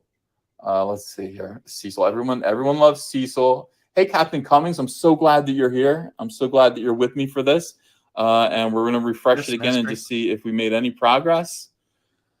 Oh, my goodness. Oh, really good, Chef. Thank you for $5. I almost didn't get the ash can because I thought it was a can of soy pants ashes. No. It's an actual. Yeah, that's actually. I would worry about that. I mean, we are literally selling ash cans now, aren't we? Oh, my God, we did it. Yeah. Oh, my God. We did it. We're at $8,615, 108% of our fixed goal. We did it. Okay, so we got to tweet that, everyone. I mean, go on Twitter. Let's celebrate. Let's just hoot and holler, as they say. I mean, this is fantastic. There was a lot of hooting and hollering back then, which is interesting. I don't think he. Yeah, I know. Yeah. You got the whole history here. And I would say this too as well. Punish Fabio, great to see you, my friend. Yeah, I remember all those days back in the day. I love that. I have fond memories of this icon. I totally see what you're saying in terms of that there was a network out there. There was Gamergate. There were people talking about this kind of stuff. But I think what happened with the Fandom Menace, what happened with Jeff from World Class, and certainly what was going on with your boy Zach and all of that stuff, I think that stuff was important and that was big. But I don't know how many people outside of Eric July have really translated that into comic book sales at this point. And I think he had every reason to think, that it could go well, but and I love all the content of those creators, but I don't know how many people, even with all of that stuff going on and with people promoting it, it's tough to say because, you think about, again, Eric July buried everyone, and that's, from his fan base. It's tough to move people over. And like I said, for yourself and other people who were there, during that time, it just was an incredible thing to think about. And I love that, I love that about it. So we see this. Now let's go for, let's take another walk down memory lane here. That's them going to Chicky and Pete's. I remember that stream. They hit 85,000, which is crazy. Where is this the one? I think this might be the one. Let me see if this is the one. All right. Okay, let's see if this works. Here you go. Let's see if this works this time. I'm going to actually try more of the theme of the book rather than here's the 100K stream. This was on June 1st, 2018. And the fourth one has not been titled yet. 8K views on that video. Yep. I can't really tell you yet. Gordon Runkle says, are they separate stories or part of an arc? It's an arc. So yeah, it's think of this as a trilogy that's actually 4 parts. What would that be? A quadrilogy? Thank you. That's nice of you. Insulted by that. He's waiting to see if he gets to 100K, folks. I stole it from you. Canceled. We need to cancel that round head. We need to put a stamp with it. Big stamp with cancel on it. Boom, right on his. Who could he be talking about? Get him out of here. And once we get there, we're gonna flip over 100,000. Now we only need $72. The next person that backs at the $100 level is going to flip us over $100,000 right now. Next person that backs this is going to make it happen. Oh my God. Oh my God. This is so awesome. Here's that link one more time. Next person who backs this is going to flip it. Let's just keep checking it. Whoa. Oh my God. Oh my God. It is amazing. I'm almost going to curse. Margaret Miracle says Ethan could be an auctioneer. I could. I'd be like, one more. Blah, blah, blah, blah. I can't. Ryan I Johnson. can't speak that fast. Yeah, he was talking about I Ryan can speak Johnson. fast, but not that fast. This is This so is exciting, pre-Doug. guys. When we hit 100K, I need you guys. I need you guys to just go on Twitter and blast it out. Blast it out. That's all we need to do. We need to just get on there. Let's get to 100K. Let's make it happen. There's the chat. Somebody says they flipped it. Let's see if they flipped it. I don't know if you flipped it or not. Well, if you flipped it, it didn't happen yet. Crombopolis, Michael. Nope. Cops beat the F out of the women. Beat them, says Thomas Anderson. What the? That's not good. Sing Yub Nub. Just pledge 50. I'm not going to pledge. I don't want to cheat. I don't want to cheat. Yeah, anybody who pledges 50 will be a big help right now. We just need 70. We did it. Oh my God. Yay! Oh my God. Come here, sweetie. Mwah. Oh, I love you. Oh, this is great. Aren't they great?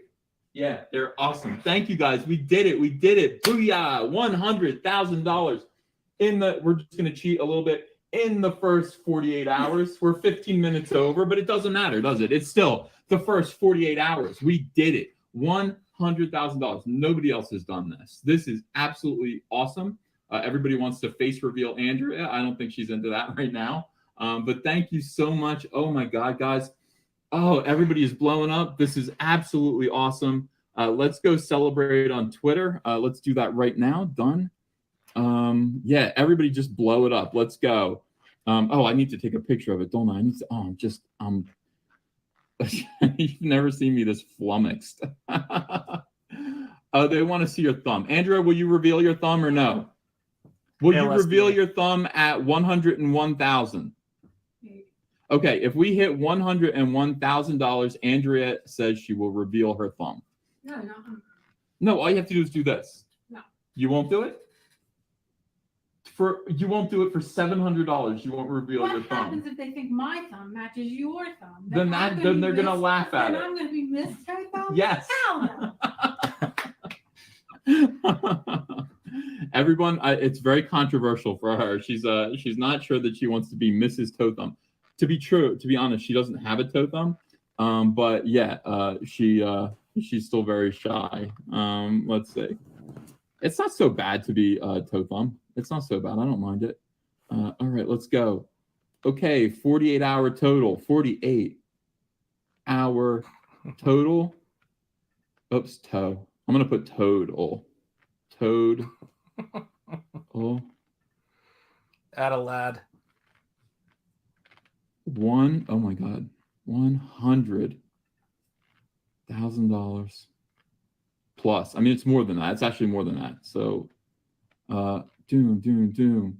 Should I say eat it, SJWs? No, I won't say it. Ribbit. Okay. Ribbit to you all. Yep. Amazing. Amen, John. Hail. Yeah, people have to take notice of this. This is absolutely extraordinary. Yes, this is porn. Those of you who are saying, "Is this porn?" It is porn. Stephen Day says, "Dude uses iPads to type." Well, what would you use? It's an iPad. You know, I don't have a. Well, I do have a laptop. I've forgotten about all his. I love my iPad. Yeah. I've forgotten the way he talked in those earlier streams. Yeah. Wow. Just awesome. 48-hour total. Good dude. $100,000, guys. You guys are absolutely the best. Now, it's possible. It is possible that there could be a thumb reveal, but we don't know. We're not really sure. I can't make that promise, so I won't make that promise. Just great. I got to see. I wonder if Diversity in Comics sees this. He has been nothing but encouraging. Zach, all through this, we're almost at 101 now. Man, I can't even breathe.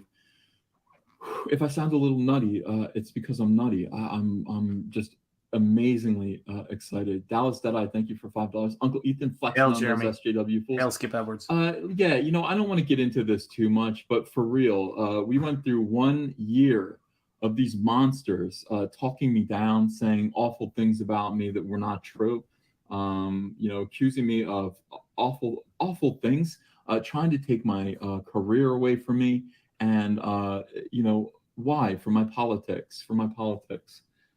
just because I voted for Trump, and it's a hell of a price to pay, honestly, for voting for the president of the United States, to go through the 1 year, an entire year of nonstop harassment. And by the way, while I'm being harassed, telling people that I'm the one who's harassing people.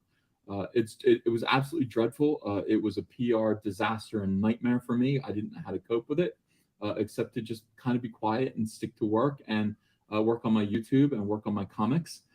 This is the end result of that. This is what I get. I'll take this as a punishment. I'll take this as a... I just have a frightening, horrifically frightening photographic memory.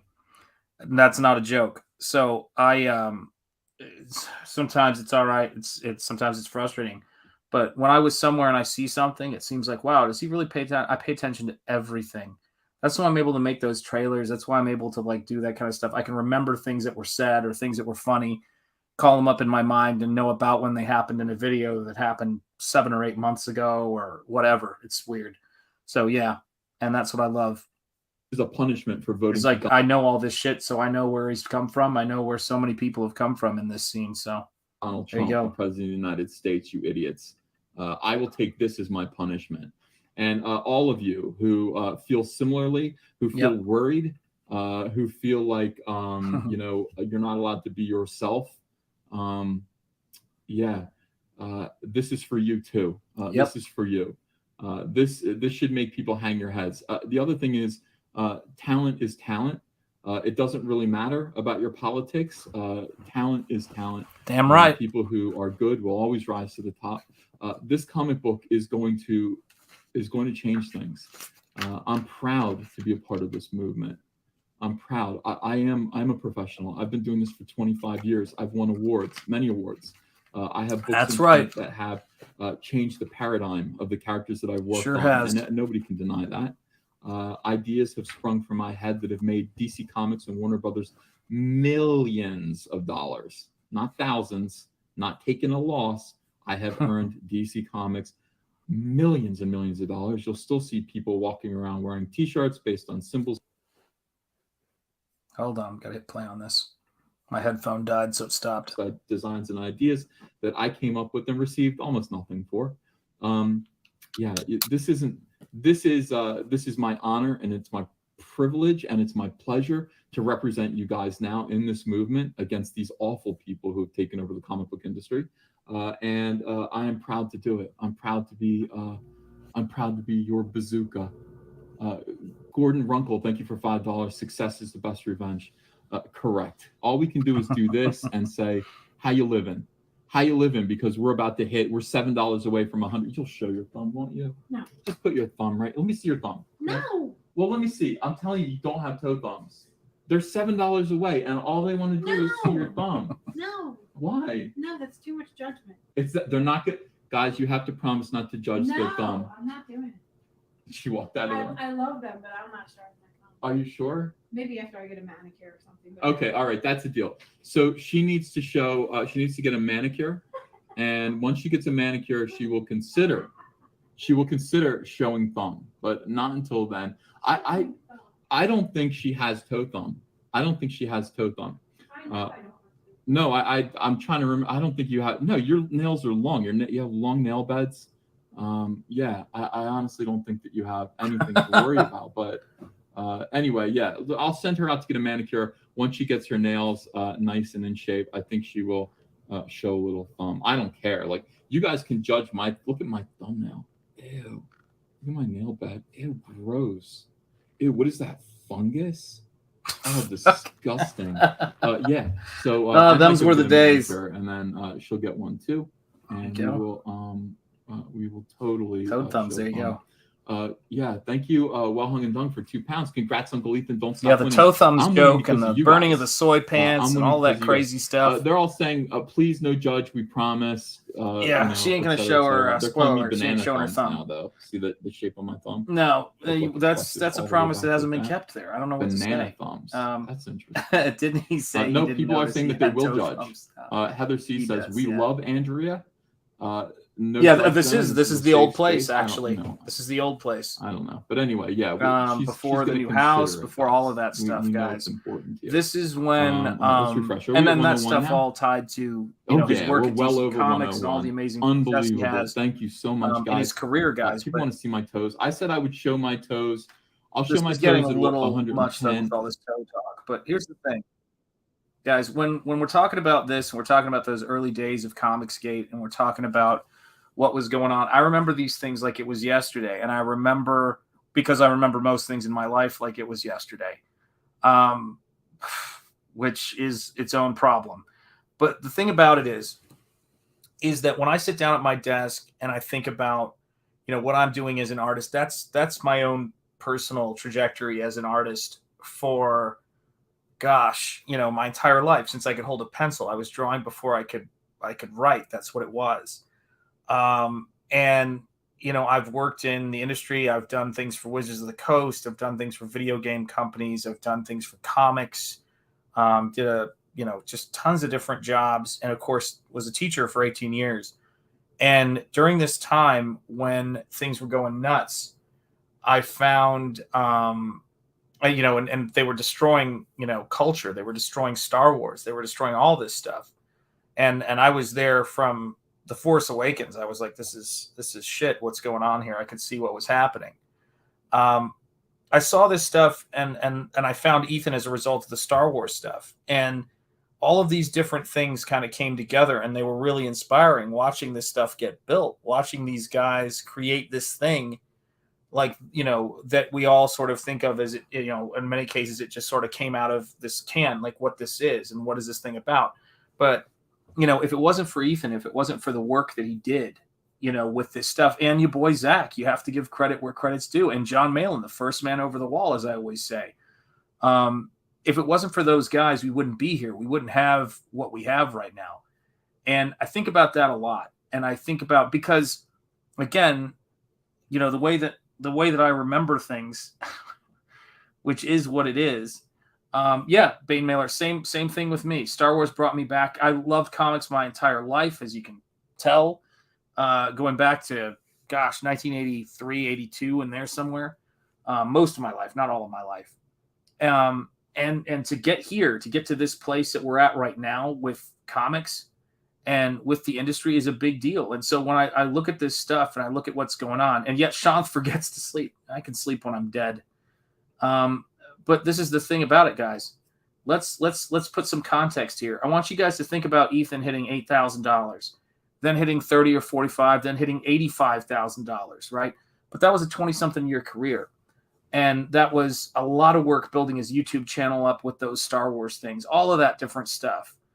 And for me to be here right now on the cusp of 30K with my first Indiegogo campaign. Now, this has taken a ton of work. I've been on YouTube now for 3 years. I've been following that mail-in method. And I learned a ton from watching Ethan and you know, making show and all that other stuff. I sent Ethan a letter. I contacted him pretty early on, you know, to tell him I would not have done my first 2 art books on Indiegogo, and that's why I was on Indiegogo if it wasn't for him. And you know, I tell people this all the time, that Comicsgate was such a big thing for me, and so was the Fandom Menace. Back in the day, it was how I, you know, realized that there were possibilities here. But I just think it's easy to lose sight, because things are so big right now, where they started. And that, you know, Ethan's contributions to DC Comics and his work as an artist and the way he treated his fans, all of that stuff led to the success. But he was, you know, brought down by these people gleefully. They tried to bring him down, you know, and destroy his career. He was brought to his knees, and he was strong enough to stand back up and start fighting, and did the right thing. And I can understand that. I can understand why he feels frustrated when other people, you know, don't do the right thing, because it was far worse. He had so much more that was taken from him before he built this. And you can hear his excitement when he hits 8,000 for his funding goal. Did you hear that excitement when he hit 100,000? every step of the way, there were different levels of realization that everything was going to be okay. And he talks very eloquently about their reaction to all of this stuff and what him and Andrea did and how they found peace. And that's a story for him to tell and for you guys to look up. But this is a capitalist movement. And if anybody wants me to do this documentary, they're going to have to pay me. But this is the thing, right? I look at creators like Ethan, and I look at what they're doing and they have done and they've accomplished. And I always think about how far they've come and what they've been through to get there. And he deserves all of this success. And for anybody who was there, you know this. I mean, of course he deserves it, right? It's there. It's not for me or anyone else to say, but I back his stuff and I back his projects because one, I think they're great. And I think the stuff he does is fantastic. But then the other aspect of it is he's a person of character who stood up and fought for, oddly, his right to be, frankly, when I think about the things he talks about, he's a fairly moderate guy. He's just to the right of Mao, I think, is the problem. But what a dude. What a dude. And it's great to see him. Yeah, that's what it is right there. That's what it is. That's right. Yeah, you got to grind down, brother. We see it. Yeah, absolutely. You got to grind, man. It's what it's all about. Yeah, they're passing the baton. That's right. Do you think he remembers what it's like? Yeah, I bet he never. Yeah, unpopular opinion, but I think Doug Ernst didn't get enough credit early on. There you go. That's a thought. If it wasn't for John Talks, I would not be watching YouTube. Yeah, it's the same thing. I don't forget to sleep. I consciously don't do it. Yeah, there are a lot of people, but then there's a lot of people who, yeah. There's a lot of people who, are talking out both sides of their mouths. I think I'll leave it at that. Yeah, Bane Miller, I agree with you 100%. Yep. True capitalist. That's right. Yeah. Envy destroys all it touches. It does.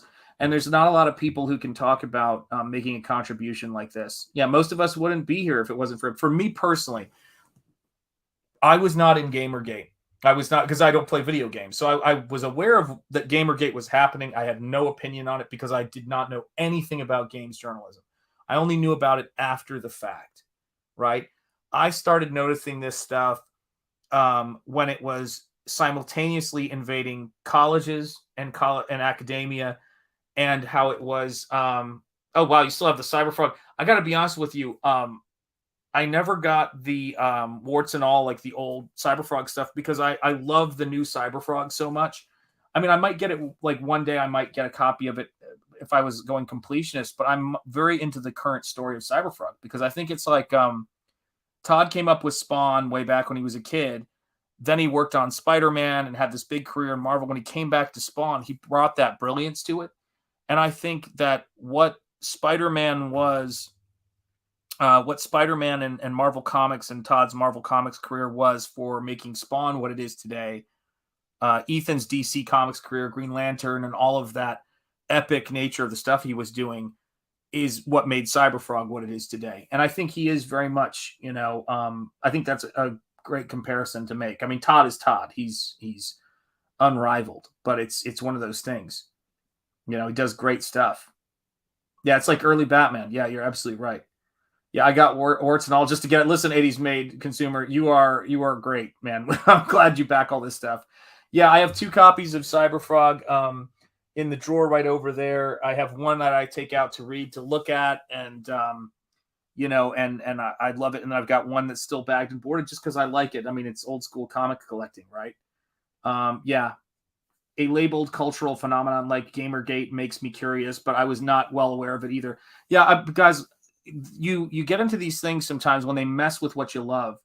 And what they messed with that I loved was Star Wars. That was the thing. When I heard the news they had thrown out George Lucas's treatments for it, and then when I heard what they were doing with it, I was furious. And that's what got me involved in all of this stuff.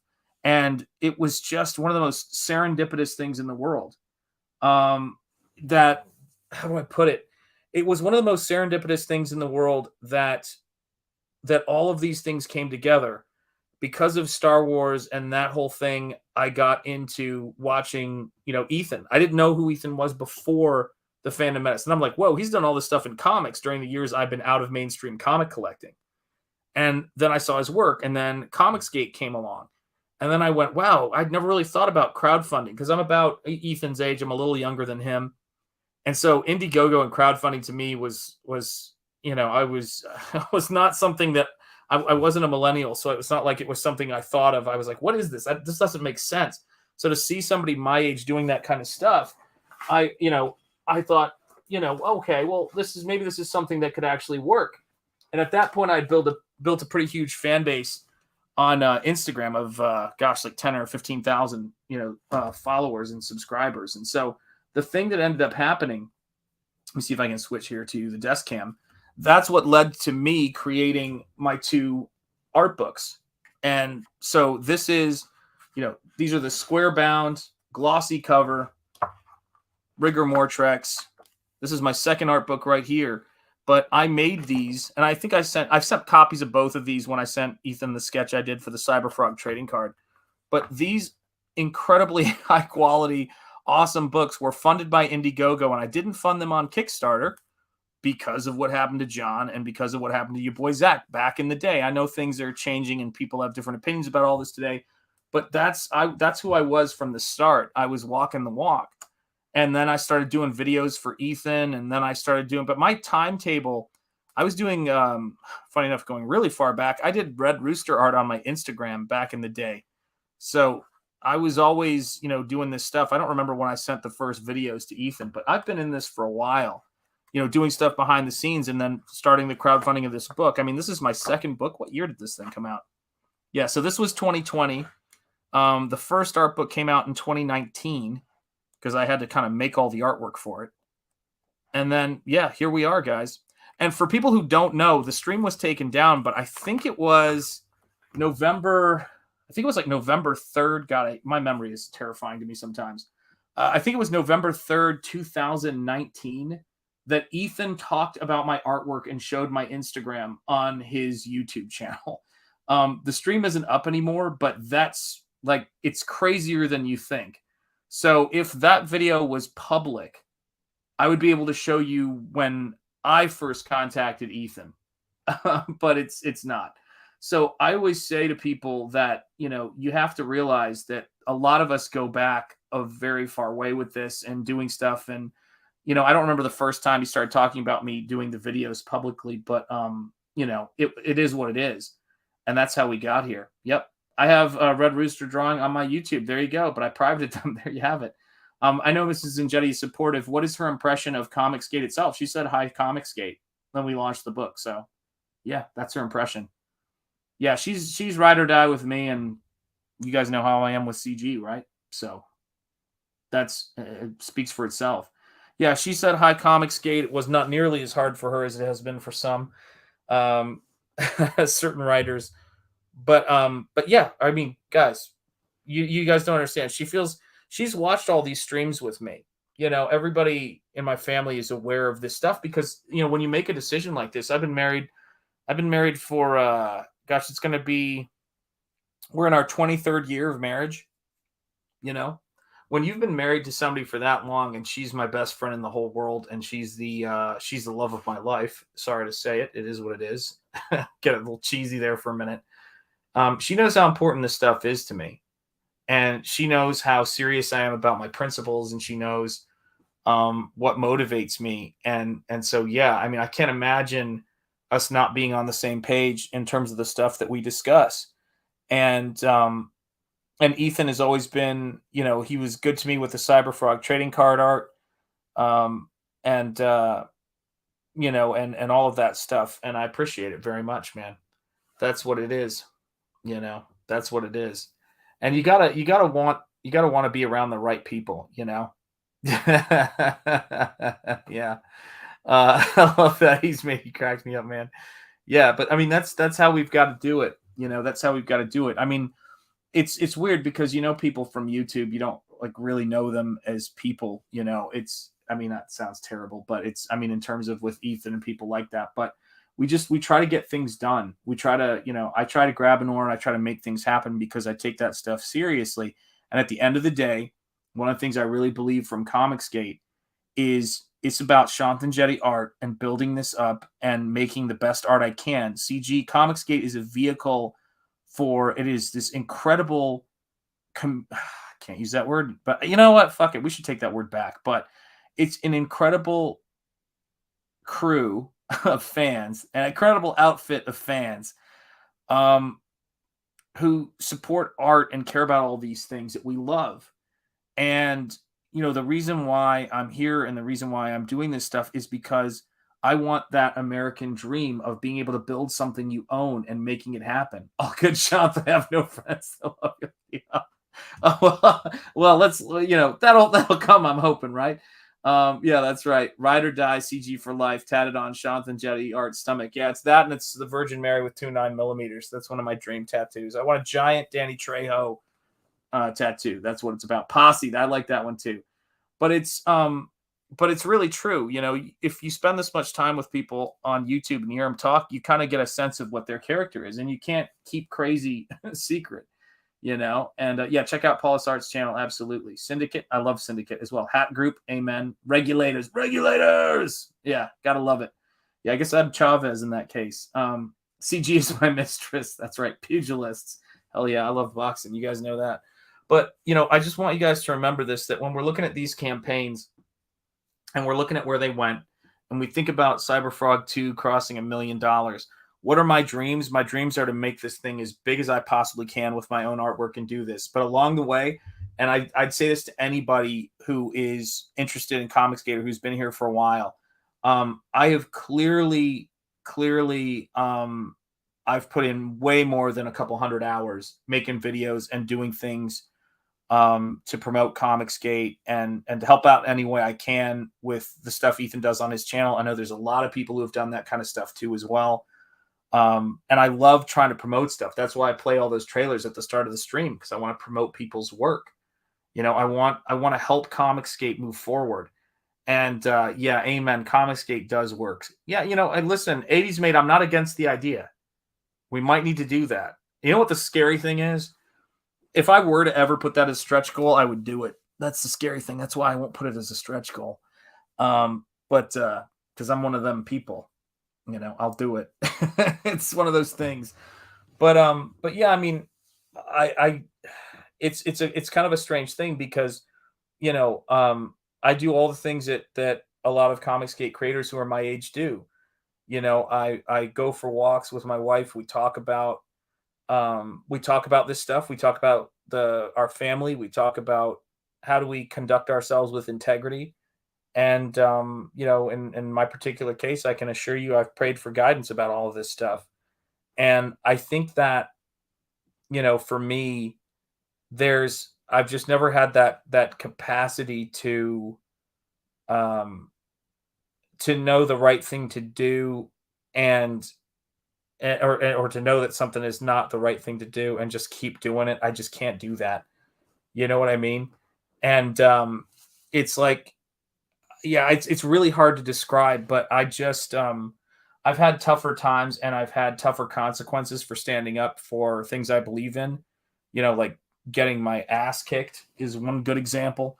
And I'm never going to put myself in a situation where I don't do what it is I say I'm going to do, in terms of keeping my promise, however long it takes. Like when I hear Ethan talking about, I'm going to have 5 books out in 2 years, and I'm going, you know, obviously there's so much more when you're the producer, the printer, fulfillment, and shipping. But man, to get those comics out, to make toys, holy cow, Jack Show raid. Uh-oh, look out. Right when I'm tired, it's like 4 in the morning, I'm like hanging on for dear life. It's good to see you guys, though. I appreciate you being here. Brotherhood, indeed, it is. Absolutely is a club. And some days when you're working hard, you feel like you're being clubbed, man. And that's the thing, right? Yeah, absolutely. We try to be, man. I think that everybody in CG is trying to be, just in a regular life, fight for what you believe. It's true. And, you know, sometimes it's about, you know, it's the little things people don't see. It's the, you know, gosh, in the early days, not of CG, but early days of being an artist, is taking your kids to the pediatrician. It's doing things for people in your community and trying to help people, trying to volunteer your time, all of that stuff. your character will come out. Your character will be there. People are going to see it. And I think about that a lot of times, you know, when I'm doing this work. I don't like to see people get bullied. I don't like to see people get pushed around. I think it's awful when you see that kind of stuff. And I'm the kind of person who's going to up in the club. Absolutely, Pain Mailer. I'm the kind of person who, you know, it's hard to describe. I'm the kind of person who sees character and I go, that's what you got to do. And I have a lot of heroes who've guided me. Jordan Peterson was a big, you know, influence on me at a particular point. And so it was kind of funny when I learned that Ethan illustrated the artwork for that book. There are all these crazy things that would happen, this overlap. You know, yeah, a club we can be the commies with. Yeah, absolutely. This has been a good stream, shot. I really dig your channel and vibe. Oh, thank you, Paul Sarts. I appreciate it. Well, because I mean it, man. That's what it is. Yeah, Hail Eddie's made consumer from Skip Edwards' art. Shanth Bully sleep. That's absolutely right. Yeah, sleep can wait is what I always think. It's because you know this. It's like I live this stuff, guys. When you see that stack of artwork that I've done for Nosfero, I'm the only person here who's got to, you know, get this book done. And you know, I'm like, I've put out 2 art books. I know what I'm doing. Sometimes it takes a little longer than you think it's going to take, but it will get done because that is just who I am. I come up with a goal for myself and I work hard. And I walked away from, you know, while I can talk about I walked away from a job, let's be clear. It would have been the more secure and safe thing in the ways that people who are afraid to leave things, why they don't leave. It would have been easy for me to stay there if it wasn't for the principles that I have and the things that I think are important. It would have been easy. I didn't walk away from part-time. I walked away from an associate professorship job that took me my entire career to get. And I went, this is wrong. I'm not doing this anymore. That's a big deal. And I walked into a world where I was essentially, even though I've worked in comics on a small level and concept art, I was walking into a world where I would be starting from scratch. And you know what? Comicsgate was there for me. Look at what we've been able to do with Nosfero. We're coming up on 1 year since the campaign launch. I have painted a stack of the finest paintings of my career.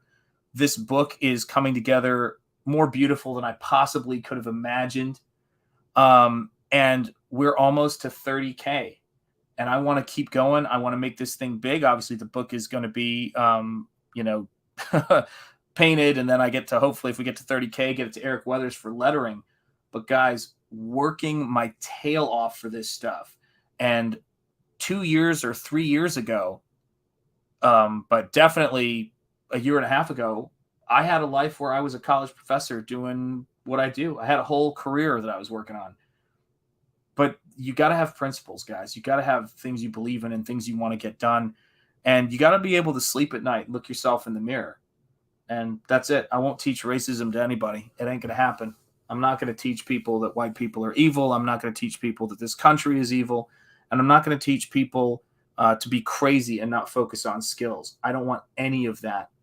And Comicsgate has introduced me to people like Gabe, who are dear friends, of course, my CG team, my fellow CG team members, Von Klaus, of course, Eric Weathers, of course, all of these great guys. And I can't ever leave out Michael Bancroft and Rob Arnold. Those guys are awesome. Where would we be without all these cool people we meet? And you don't know when you walk out of that job, when you tell people, I am resigning from this position, that is a big deal for somebody with family and kids, grown kids. That is a big deal to do that. That's what actual integrity is. People like to fantasize about having integrity and being rewarded for it, but people don't have no experience. I've found oftentimes with having integrity and standing up for something and having nobody around you care, having people just let you get thrown under the fucking bus. I know what that's like. I absolutely know what that's like. And I've experienced that. And it is gut-wrenching. And it makes you strong, but it's no fun. And I know what it's like to talk the talk, walk the walk, and lose this shit. And I think it's so important for us to work hard and do this stuff. And I don't just think about the times. I'm grateful for people who have character and who do things that I'm proud to be associated with as artists, as human beings, as parents, and people who have integrity. I think it's important to have that.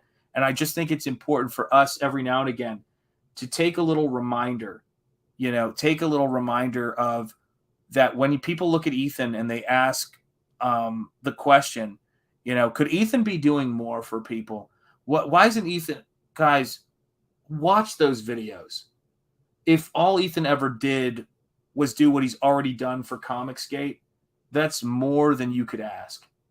And what you got to do is, it's not about deserving anything. It's about earning it. Work your ass off. Earn what you get in Comicsgate. Commit 100% to what you have to do. Take responsibility for your career. Work like crazy. And when I did my first thing for Comicsgate, it was in the back of Graveyard Shift, that Visions book that Kenneth did the cover for, and it was a 1/4 of a page reproduction in the fan section. Here we are, and that was right when I had handed in my letter of resignation that I sent that in. I'll never forget that, to Mr. Polton. By the way, bless your heart, man. I know you got a campaign going, and congratulations on that. And Mark was like, he was like, I said, oh, can I send you an updated version of it? Because I got glasses and I could see better. He was cool about it. I was so proud when I got that. And in the new Visions book that's going to be coming out, I'm going to have a double-page spread of my character Nosfero in there. I'm sorry, of Lascivia from Nosfero in there, and another pinup I did for one of my buddies on CG team. Think about that stuff. I've been working my ass off, making videos and making artwork. I could not be prouder and more grateful for the work. But I had no idea if this was going to even work when I did it. And my wife and I took a leap of faith. We knew that I didn't have, that I had the skill and that I had a pretty big audience in terms of certain things, but we knew that my art books, at least had made money.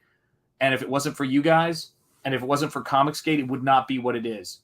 And Rob Arnold always points that out. He's like, Sean Art Book 1, Sean Art Book 2, first Comicsgate project, Comicsgate works. But yeah, he already put in his work. You're damn right, man. Ethan put in his work big time.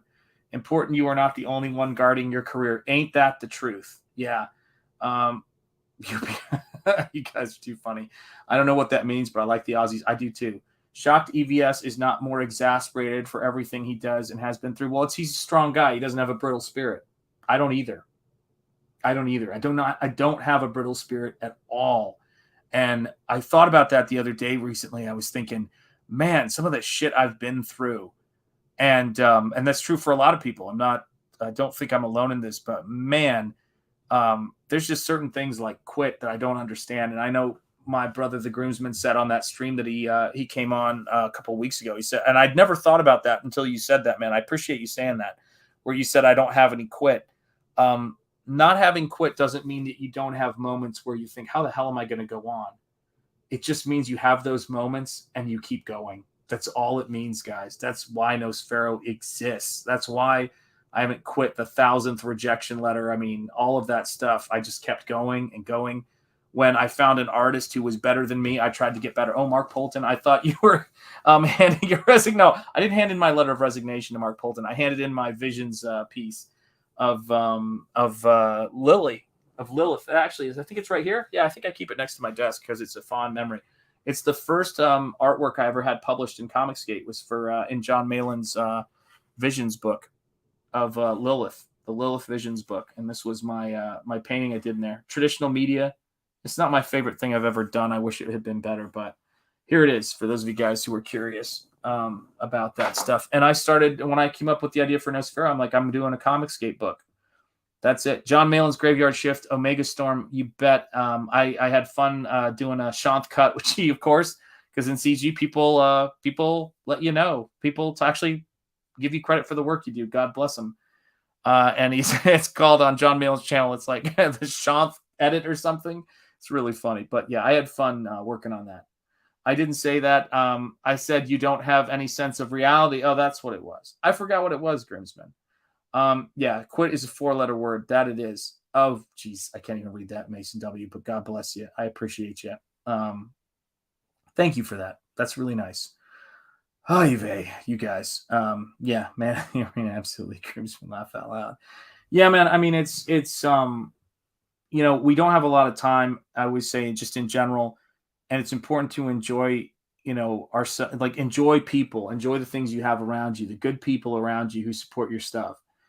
And it's important, I think, to honor the people who stand up for the right thing and try to help them. And that's all it started with Ethan. I did not think I was going to do a comic, for CG. It's like sometimes I guess God has a plan, which is wonderful. But I wanted to help, Ethan in any way I could. That's why I started doing those videos. I didn't have any expectation about it.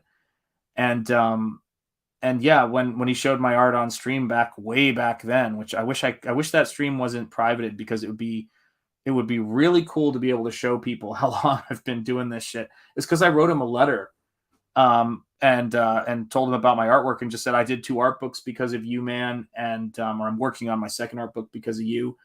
And I said to him, look, I'm in a mixed family with people of different colors. And I wanted him to know that he had been talking about, do people think I'm racist because of all this stuff people said? And I said, we absolutely know you are not racist. Never forget, that my family is, we're the definition of whatever diversity is supposed to mean. And we don't think that. And you need to know that. And you got to be there for people, man.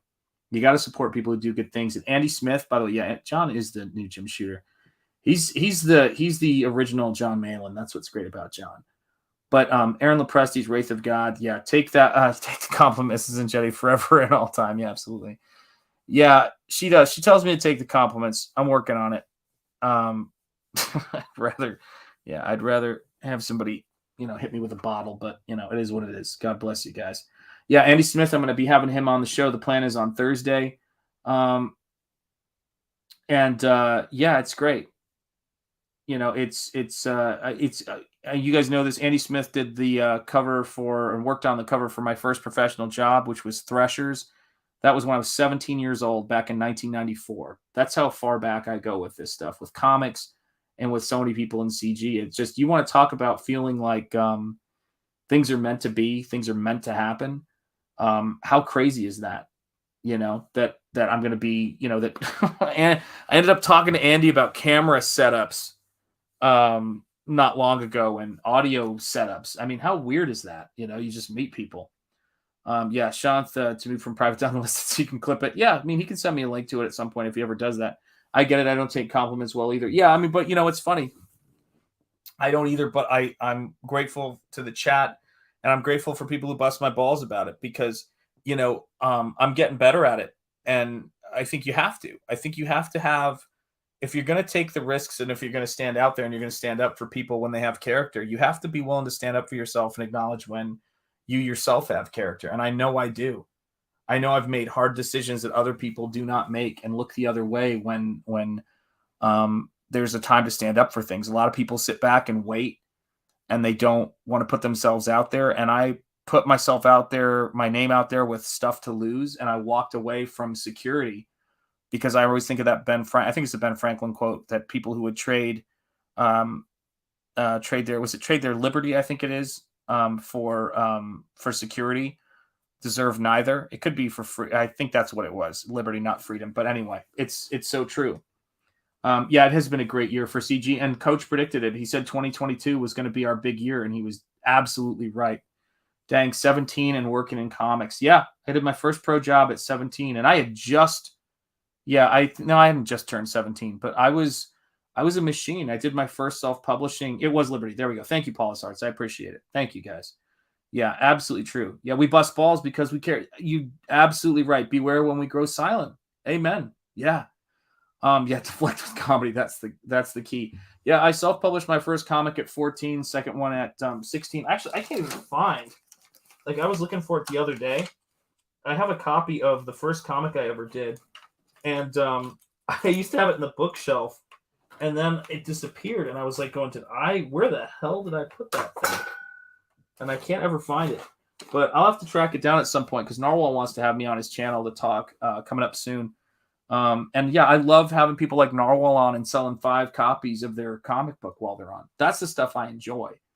And I enjoy, believe me, I enjoy the success. I'm doing, You know, when I sell my originals, I don't sell them for cheap.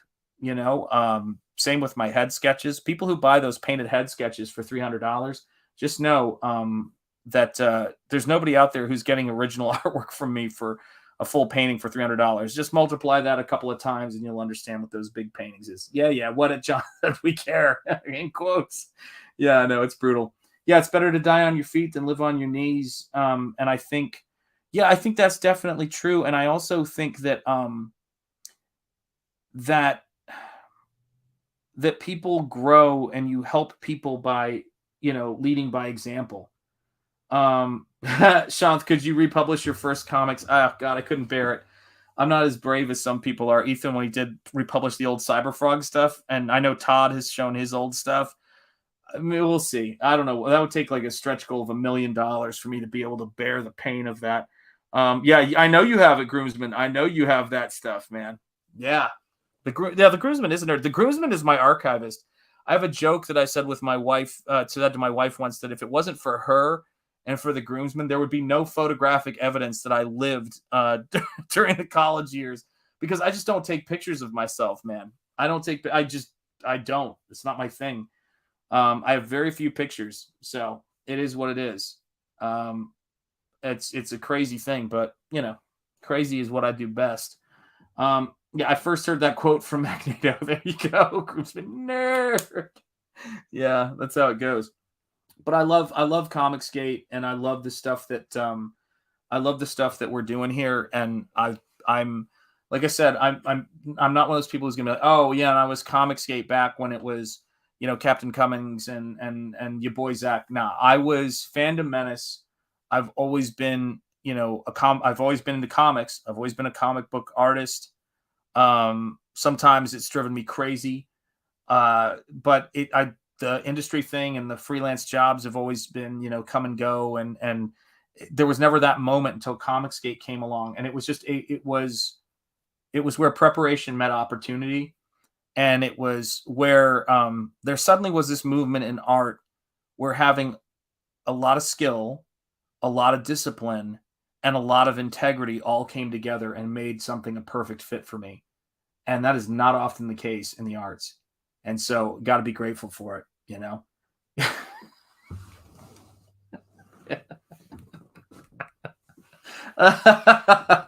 You got me with that one, man. That cracked me up. It doesn't reproduce well, does it? It doesn't. Yeah, Perfect Storm it was. Yeah, 2019 CG, but CG in my heart forever. Yeah, I mean, it was, I can't believe that stuff was 2018, guys. I honestly cannot believe that I don't even know what the first stream I watched of Ethan's was, but it must have been 2000, could have been 2017 for heaven's sake. Like, I honestly don't know when I first started watching it. Sean Fair says, I'm a man of Kent. Our motto is Invictus. Amen. Yeah, that's not a bad one at all. Yeah, the third art book I do, because they always have to have Treks in it. That was sort of my thing. So my first book I did was when I was starting to think about leaving teaching, because I was disgusted by certain decisions that were being made, and I had a big enough fan base, and I was like, let's do what we're doing. And it was called Autonomous Treks. The second one was Rigor More Treks. And then the third book, the plan is it's going to be called Treks Victus Veritas. And so that's the idea for the third art book. And I don't know when that's going to come out, if I'm going to do that. If I'm going to do that between Nosfero 1 and 2, if I'm going to do, I think there's so many things I can do because I built up so much artwork at this point. There's a lot of different possibilities, but guys, it starts out by watching those streams, making those videos, doing all of that stuff, and it goes crazy places. There's my artwork on a Cyberfrog card that a lot of you guys have got mailed out. I think it's a stunner. I think it's one of my best pieces, and I think it's a damn good Cyberfrog card. What more could you ask for, man? That's what it's about. You have a lot of fun and you keep doing this stuff. You keep working hard, and that's all it is. You guys keep backing Nosfero and keep getting the word out about it, and we're going to do great things. We're sort of at the end of the beginning and maybe the beginning of the middle, where it's going to be about quality and discipline and making the best looking stuff you can. And I'm all game for that. I feel like I'm in the right place at the right time to make some great entertainment, sell some artwork, and make some cash. That's what we're here to do. This should be an industry. We should want everybody who wants to buy these comics to buy them. And boy, young Ripa has shown us a lot about how to do that. I admire the hell out of that guy too, but I've got my brother Gabe and all of these cool people. Yeah, that was something I think about all the time, man. That sounds like not suitable for a book series. Yeah, but either way, you and I would back it, right? There's going to be Trex. Oh my God. Yeah. You got 2 of those. That's right, man. They're going to be cool, man. That's the coolest stuff right there. Yeah, I do think about ISOM. I've got an idea. I've got a layout idea for an ISOM piece. I'd like to know more story before I do a piece. That's the thing. And no, I'm not talking about I need to see more pages. I'll have the book soon, because I ordered it and I know it's shipping. So I'm going to have that book soon, and then I'll be able to really come up with something. And I think I'm going to talk to Gabe, because, it's like, Gabe is colorist on ISOM, but I want to talk to Eric at some point if he's game for it. If he wants to commission me to do a painted ISOM piece, because I would love to, man. Absolutely love to. And that's the cool thing. Awesome. Yeah, that's cool. Thank you. Thank you very much, man. Jonathan Jetty's Nosfero, the Crypt Walker, guys. I have got a stack of paintings done for this book, as I know many of you know. And it is one of my favorite things. Yeah, do it. Razor Fist, guys, let me tell you this. Razor Fist is another person who has been a huge influence on what I'm doing. So if I were to say, I have a lot of people on YouTube who inspire me.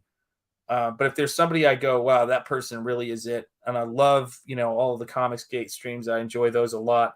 But Razor Fist is in his own sort of special tier, because he has waved that flag for Pulp. And I watch his videos all the time when I'm working, just to get myself psyched up. And when he talked about comics being in the Iron Age, I want you guys to know this. I am proud to describe Nosfero as an Iron Age hero, because Nosfero's name literally means iron nose, which is tied to the fact that he's got this piece of metal right through his nose that serves a particular purpose in keeping this doorway that's been open in his head from consuming and taking over his entire body. And so the idea that it's this kind of sword and sorcery, badass, Solomon Kane meets Phantom meets Conan type character, it was perfect when Razor Fist goes that we're in the Iron Age of comics. And I just thought, yes, we are in the Iron Age. And boy, is Nosfero an Iron Age character. I love that about him, and that's what's so great about it. Imagine a Shanth painted cover for ISOM. Yeah, it'd be badass. I would do a great piece for that. There's no getting around it. 1 new sub. Thanks. There you go, Paulus Arts. That's how we do it, one at a time. We just work and work and work and work and grind away at this stuff, and we get it done. That's how we're moving this stuff. And by the way, the only bar that we have to live up to is the bar that's been set by the people who laid the groundwork for Comicsgate. That's a very high bar, but we can do it. We can do it through hard work. And I'm pretty confident. I'm pretty proud of the work that I've done in CG. The Comicsgate Kings intros, the intros, individual and the show opening intro.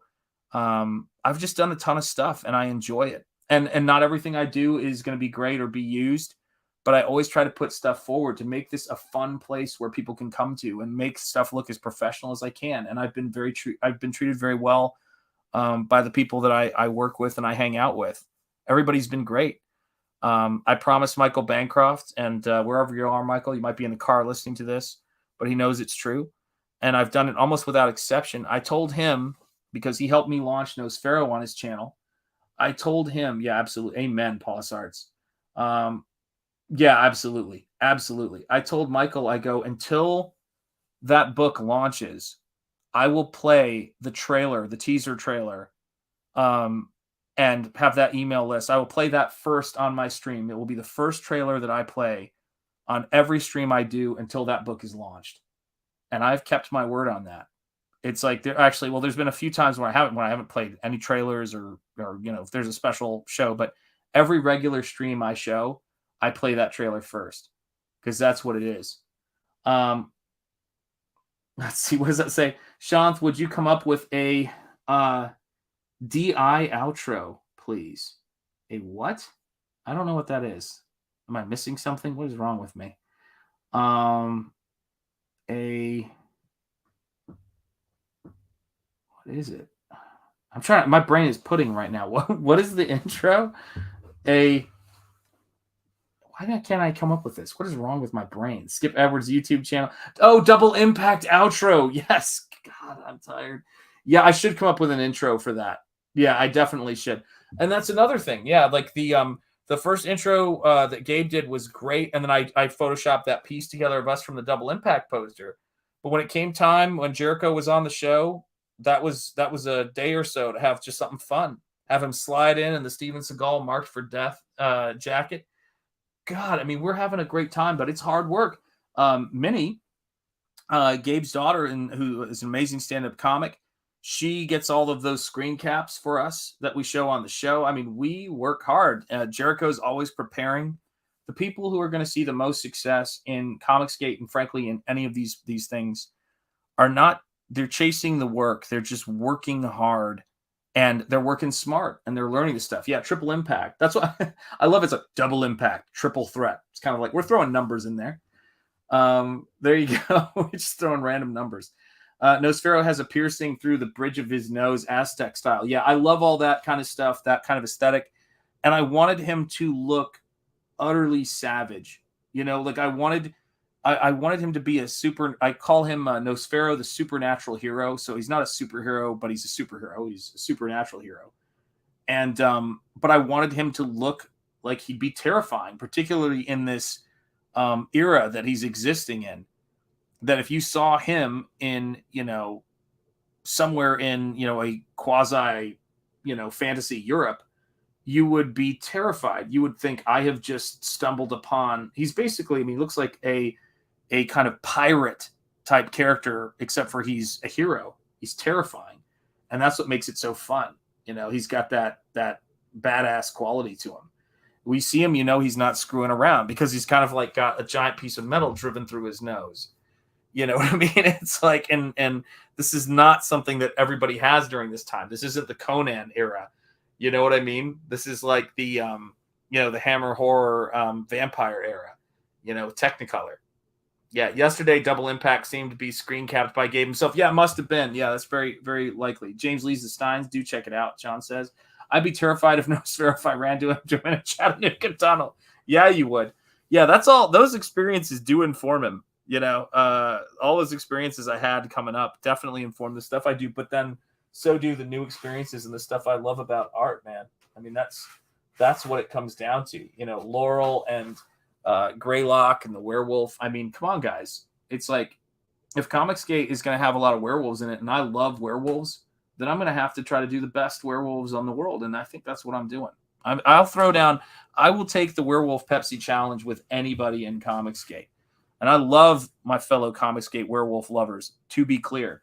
My favorite werewolf artist is Rick Baker and Rob Bottin, but art-wise, the guy who inspired me werewolf-wise is Tim Vigil. Love that stuff. Hey, what's up, Bordeaux? Good to see you, my friend. Hall or Hale. Yeah, well, we're doing a little bit of both tonight, so I appreciate both. Yeah, Frog G, Voodoo Gods and Magic. Amen, amen. Yeah. Werewolves for the win. Yeah. Guys, like this is think about this. Like if you back Nosfero, you're going to get this in the book. I mean, every single piece of artwork you see here, you're going to be getting. So it's like a book of paintings telling a story. I can't, how can you be more excited about anything? I love this stuff. Yeah, do check out my brother 80s Made Consumers YouTube channel. He's always a sport, has me on to talk nonsense about King Kong, and we go on a tear about it. But I look at all of these pages that I'm doing right now, and I'm just thinking about like what is the the stuff that drives me as an artist? What is the stuff that inspires me? One of my favorite panels in the book. And yeah, Greylock is his nickname. But Malin is going to be in his actual name, which will be revealed in this book. I made that decision that I think I said if we got to 25 or 30K, it doesn't matter because we're going to get to 30K. We're going to smash through 30K and we're going to keep going. And this book is just going to keep, being like, it's going to be more expensive to people who miss out on it this go around. Sorry, but you got to reward the people who are ride or die with you from the start. But yeah, this is this is the stuff right here. This is how we get done. Yeah, Rick Baker and Stan Winston do the best werewolf makeup, in my opinion. I think Rob Bottin is in there, but listen, Mighty Geek Studios, as long as we're talking about those amazing special effects artists, I'm happy. I'm happy to be here. Yeah, Tim Vigil, one of my faves. Is he coming into CG? Yeah, he did a Cyberfrog piece, guys. He congratulated Ethan and did a Cyberfrog piece. So yeah, he's been there. I told Ethan about that once, I think, but a lot of people probably did. Let's see. I don't know. You might change your mind after you see my stick figure werewolf. That's right, man. Yeah, those guys are great. I love their stuff, without a doubt, man. Without a doubt. And so, doing things like the stonework in here and the figures, of course, this world, this stuff that we're creating in here is about creating an immaculate reality. It's about creating a world where people come into it and they sort of feel as though they know who these characters are. They know what this is about, and as you see, some of the sights, some of the horror that's going to be in this book, and some of the wickedness that's going to be in this book, and all of that stuff. Hey, what's up, Duar? Good to see you. Any guesses on the pro that EVS has been talking to lately? No. However, when Ethan said that he was talking to one of his favorite artists who was going to do Cyberfrog work, I emailed him that day and I wrote Dale Keown, and he laughed. He was like, "You totally got it." So yeah. I've known Ethan known him is a different odd way of putting it, because it's, we've talked, I've been on his stream and stuff like that, but it's a blessing. Here's oh man, I can't wait to get this piece wrapped up and get this to Snuggie Jr. But here is the replicator bookmark piece for those of you guys who haven't seen that in a while. I got to finish those tank treads up, but this is my Rob Arnold replicator bookmark piece that I'm doing. And having fun with that. God, I have so much artwork here that I've been doing, guys. It's crazy. From the head sketches for Aldous and for Lloyd Burton. I mean, I am doing so much artwork. It's crazy. And when you guys, here's actually funny enough, here was me doing some weird sketching for an idea for ISOM. So come to think of it, I was playing around with doing some sketches and thinking about the Wild West and all of that stuff, and him working on a ranch, but I need to know more about the ranch before I can do it. Here is Art Book 1, Autonomous Treks, and there's the cover for it. God, I do a lot of work. Holy shit. But here's you guys know this piece from my icon, and high quality, thick paper is how we roll. Little Godzilla. One of my favorite movies, Godzilla versus Megalon. Some Godzilla Jet Jaguar stuff right there with a little helmet redesign. Here's a Kong versus Godzilla piece right there. I know what I'm doing, guys. Shape of Water. I love Mike Hill's monster stuff. There's a nod to M. Night Shyamalan's Creatures, designed by Crash McCreary. Love that stuff. And just, guys, tons and tons of fun, epic fantasy stuff. That's the stuff I do. There's a little nod to Star Trek, and that's a nod to the Gorn, but as a Komodo dragon. And here's another one. And in both of these paintings, I always say I make references. So I've got my daughter posing as reference for that one, and then my son is in this one back when they were kids, back when I did this. There's another Kong piece for scale. Here's another painting I did right here of monsters and kaijus and babes on another planet. And then I did, this one is funny enough, a fantasy painting inspired by the Red Tails. So if you guys know your aviation history. And so their symbol was a panther. And then, of course, I just had a red-tailed hawk and this girl who was, of course, because it's very, Jungle Girl. This is like 2019. So I did this painting of her. I really love that painting. That was fun to do. And then here's another nod to the Goonies right here. So there is triple stones on the chest of that giant tortoise. So a little nod to Ninja Turtles, a little nod to Frazetta. And there you go. I mean, this is what my artwork has been about. These are, it's like, has he done it before? This is Indiegogo. Oh God, I love that one. Sorry. I love that rhino. That was the white rhinoceros who died. And that was, that was the other stuff I like to paint. But look at that eye. I do a close-up on the pages. For those of you guys who got art books 1 and 2, you're going to love these. But look at the detail on that eye I did for him. That really came out great. I loved painting him. That was but yeah, here are the paintings, guys. This is the stuff I love to do. These are the characters that I love to do. Just tons of fun stuff. I have done so many paintings. And I love this one because it's the same character from the other one. She's rescuing the baby giant gorilla as these crocodiles come after him. But look at how small she is in that painting. I love doing stuff with scale. Yeah, this is the fun stuff, guys. And I remember when I did this painting, I didn't know what the cover of the book was going to be. And I went, oh, that's the cover. I was like, there it is. Yeah, that's the fun thing about it. And there you go. Here's the icon you see for Shanthan Jetty art. There's the actual painting, and the stuff has only been it's getting better and better. And it's all because this is my favorite painting I think I've ever done, because it reminds me of my wife and my kids and me and how I want to protect them. With a giant gorilla hand holding them safe. But yeah, that's why we're here. And with all my books, there's always a section in the back that talks about my process, my paints. It would be very different if I did it today. Shows sketches, shows stuff, like this, and then process stuff. Here's how it starts. Here's how it goes. I don't know what I'm going to do with I might do a different like a collection of a lot of stuff, but I don't know yet if I'm going to do that. I don't think it'll have everything in it, because I want these art books, for those people who've backed the first printings of these art books, I want them to be somewhat, special. But guys, listen, we're going to reprint things. They just might not be that we'll see. We'll have to see. But this right here would not exist without Comicsgate, guys. That would not exist without Comicsgate. And where's the other one? Oh, here it is. And book 2. When I was wrapping up book 2, that's when I think I emailed Ethan, but I can't remember. Actually, I think it was in 2019 when I did that. I can't even remember. Ethan would have the stream. I think it was 2019 November or something.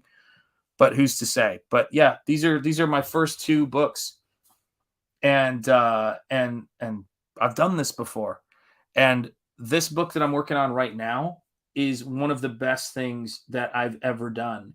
And I know I've mentioned this before to you guys about why I do what I do and what it's about. But this right here, this is what I do, That's right. There you go. You guys are maniacs. Thank you, 80s Mate. I'm glad. Yeah, because Comicsgate works.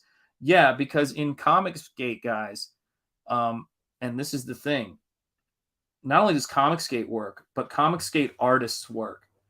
This right here was from a couple of days ago. A lot of you guys have seen it, but this photo, because I tweeted it out, this is what it looked like when I laid out as many pages as I could fit on my office sofa that I have over there. There's going to be more pages than this in the book, so that's not everything by any stretch. But if it was just that, I make sure every single page is so good. Just that would be worth the price of admission. There's nobody doing this. I don't think there's anybody I can think of who's doing fully painted work with this level of detail that is true to the comic book muse. You know what I mean? And this is comics. Yeah, spoilers indeed. Yeah. Here's a spoiler. The book ends. At the end of the book, it's over. No, I'm kidding. It's but no, it's a great story. It's a complete story too. So it's like the first pulp adventure of this first time you're reading it pulp character. I love it. Look at that, guys. Look at what we're talking about here. This is nuts how much artwork I've done for this thing. And it's the best stuff I've ever done. It's the equivalent of 4 or 5 art books, because every page of this comic book has a bunch of little paintings in it, Yeah, time to get a bigger sofa. We're going to need a bigger sofa. Yeah, you aren't kidding, man. But yeah, I mean, look, guys, the whole point of Shanthan Jetty Art and doing this stuff is to build equity in my work, which means reselling, not reselling the exact same book, but all this artwork is stuff I intend to print and make money on, because again, this is a capitalist movement here in Comicsgate. When I sell original paintings, depending on the painting, it's for a head sketch, it's going to be 3 digits, and for a full painting, it's going to be a 4-digit number. That's how that works, guys. So when people are serious and they want to spend money on the stuff that I do, I'm going to give them a dynamite piece. And I'm going to make sure that piece is something that they want to keep with them forever. And they just, I mean, and if I'm going to part with it, I've got to charge some cash for it. And you guys know that. You guys know, and you guys have supported this book. All of you crazy, head sketch folks. I mean, thank you so much for backing this stuff. If I stop sharing this, see my ugly mug there. And then we go to, you're tagging out. See, I just got somebody on the West Coast to tag out. You win, Shant, and you got 3 hours on me. Yeah, it's 4:35 in the morning here. You know that. I'm always going to win because I don't sleep. It's not my thing. But here you go, guys. Here is the cover that I'm doing for Beckoned right now. And I scanned it in. I was ready to send it. And it's not like I have, I haven't I got a particularly hard deadline for it or anything like that. So I've got time. Otherwise, it would be there. But I scanned it in. I looked at it and I go, it's not detailed enough. I need more detail on those upper branches. There's a couple of things I wanted to do.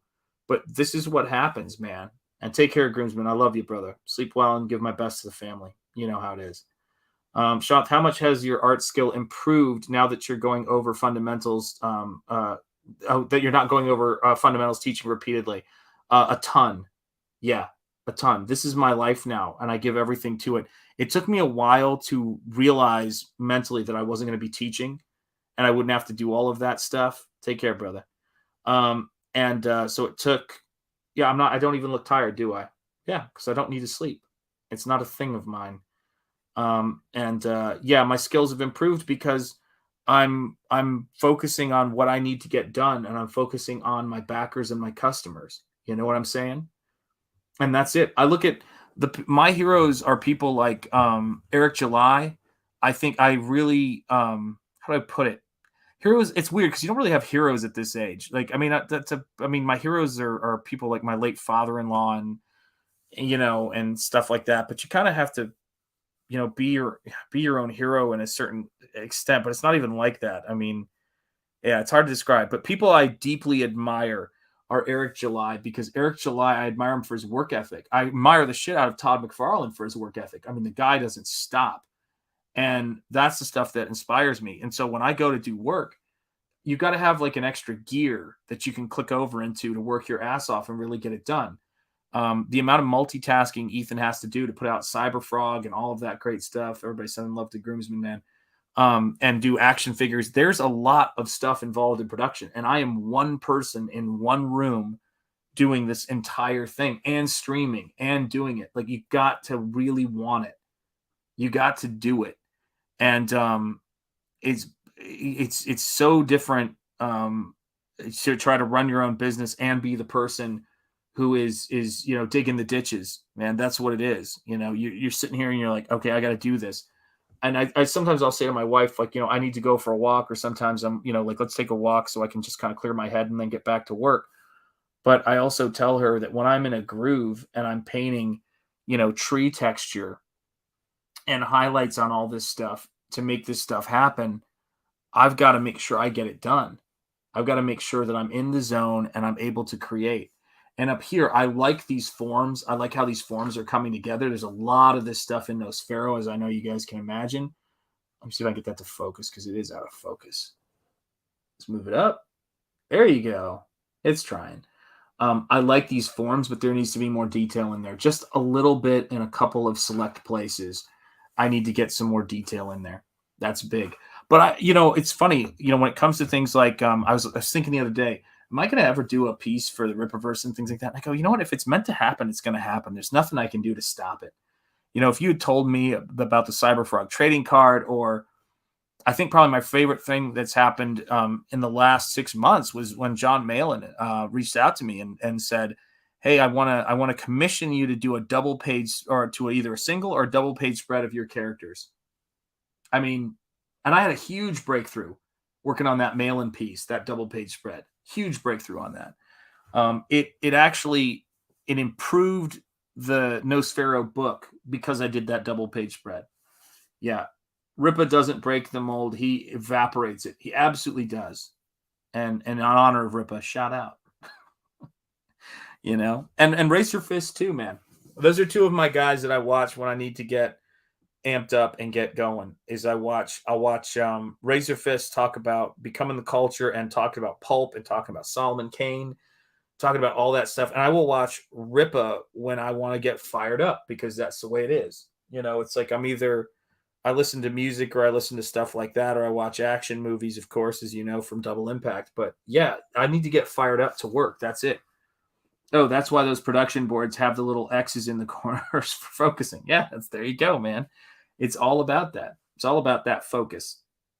It's all about that. And, you know, I always have to make sure it happens. You know, I got to make sure you guys can actually see the stuff I'm working on. But, you know, here's these buildings here. There's my hand for scale, right? There is a ton of detail in all of the work that I'm doing.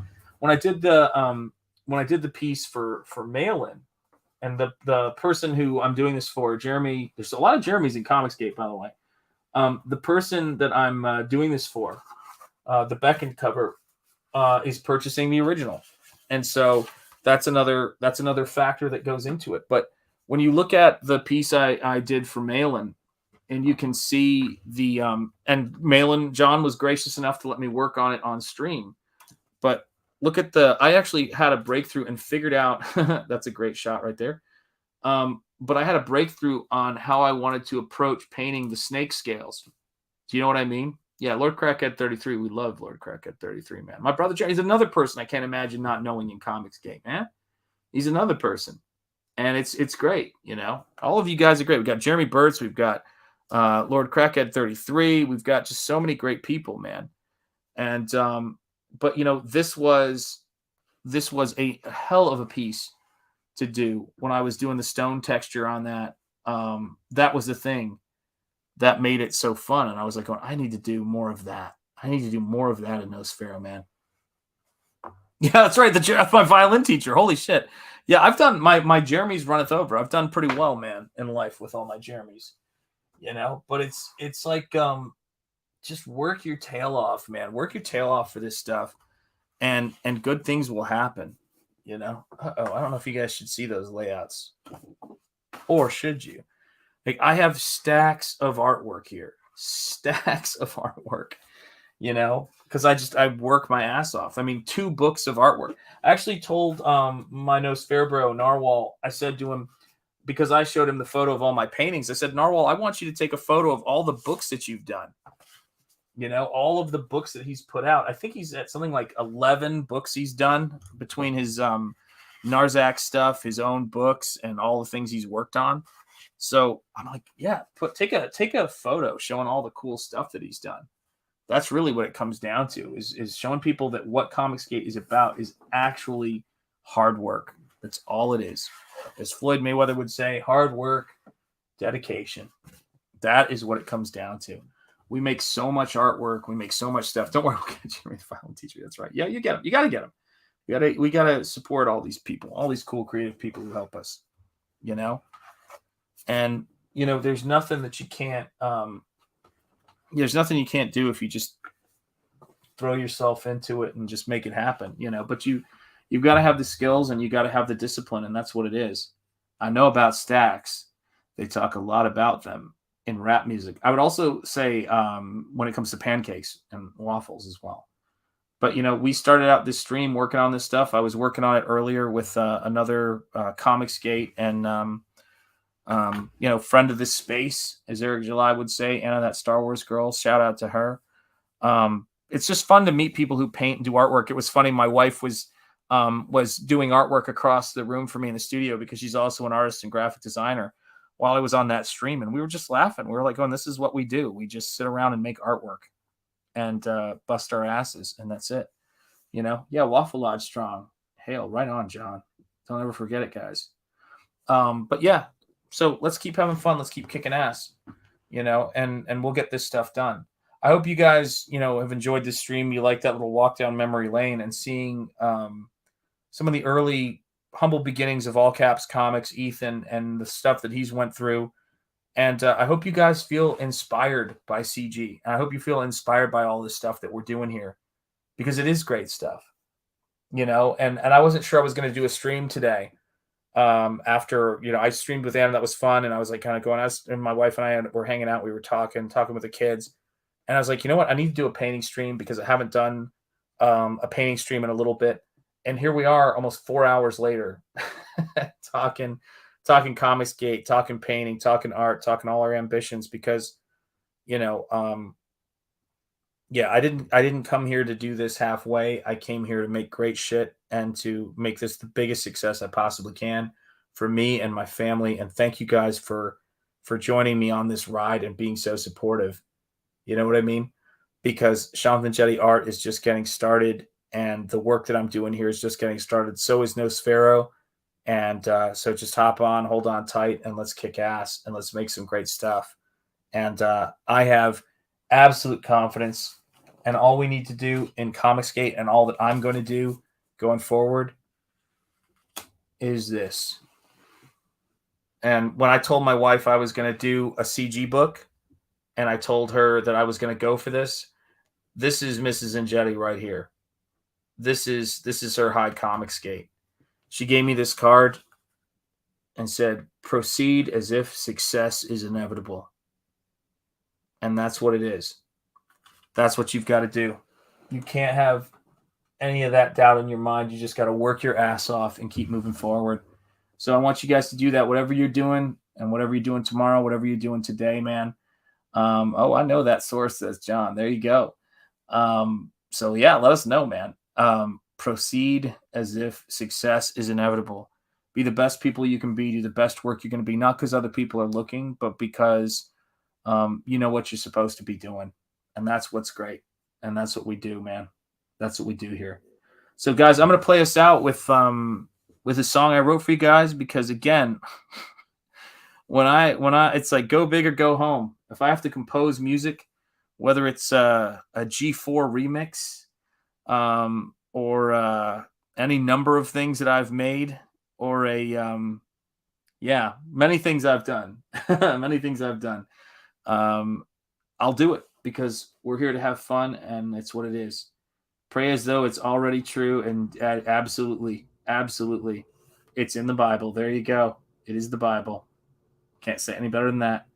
Okay, who's streaming next? Come on, people. Isn't that what it's always about? Someone gets streaming.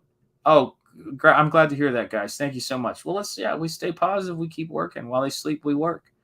All right, guys. So I'm gonna play a little Deontay Wilder, While They Sleep, We Work, and then I'm gonna play for you guys our song. Thank you guys so much for being here and for hanging out in the stream and supporting Nosfero. Let's keep getting the word out. Let's make this thing grow and grow and grow. Remember, Comicsgate started small. It started out with that $8,000 goal from Ethan, and he knew he was going to smash it, but he had no idea how far it was going to go. Neither did Andrea. They took a leap of faith, and as he said on that stream, and I wish I played that part, but you can find it. He said that was something beautiful. He goes, I told I was going to take a leap, and I hoped you guys were going to catch me, and you did. You guys caught us. Can't say any fairer than that. Be proud to be Comicsgate. Be proud of what we do here. And I sure as hell am. And I have big expectations from what we're doing. I'm going to make this thing as big as I can make it and as great as I can make it. So thank you so much, guys. Take care. I will see you soon. And thank you for everything you do for my family and for Comicsgate. Let's keep going and keep growing. All right, y'all. Take care and stay gold. I will see you soon. I absolutely promise. And this one's for the groomsmen. Woo! While they sleep, we work.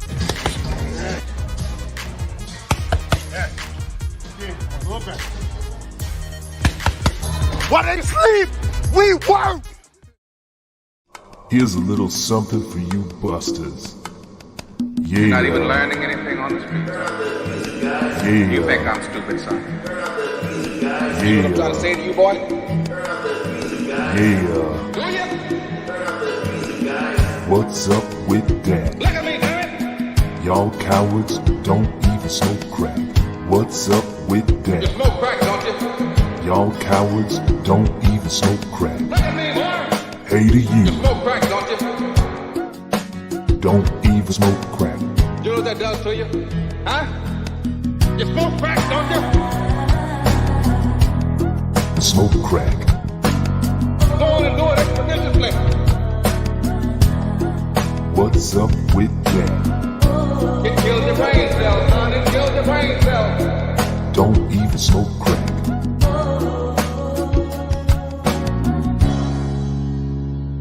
No guts, huh?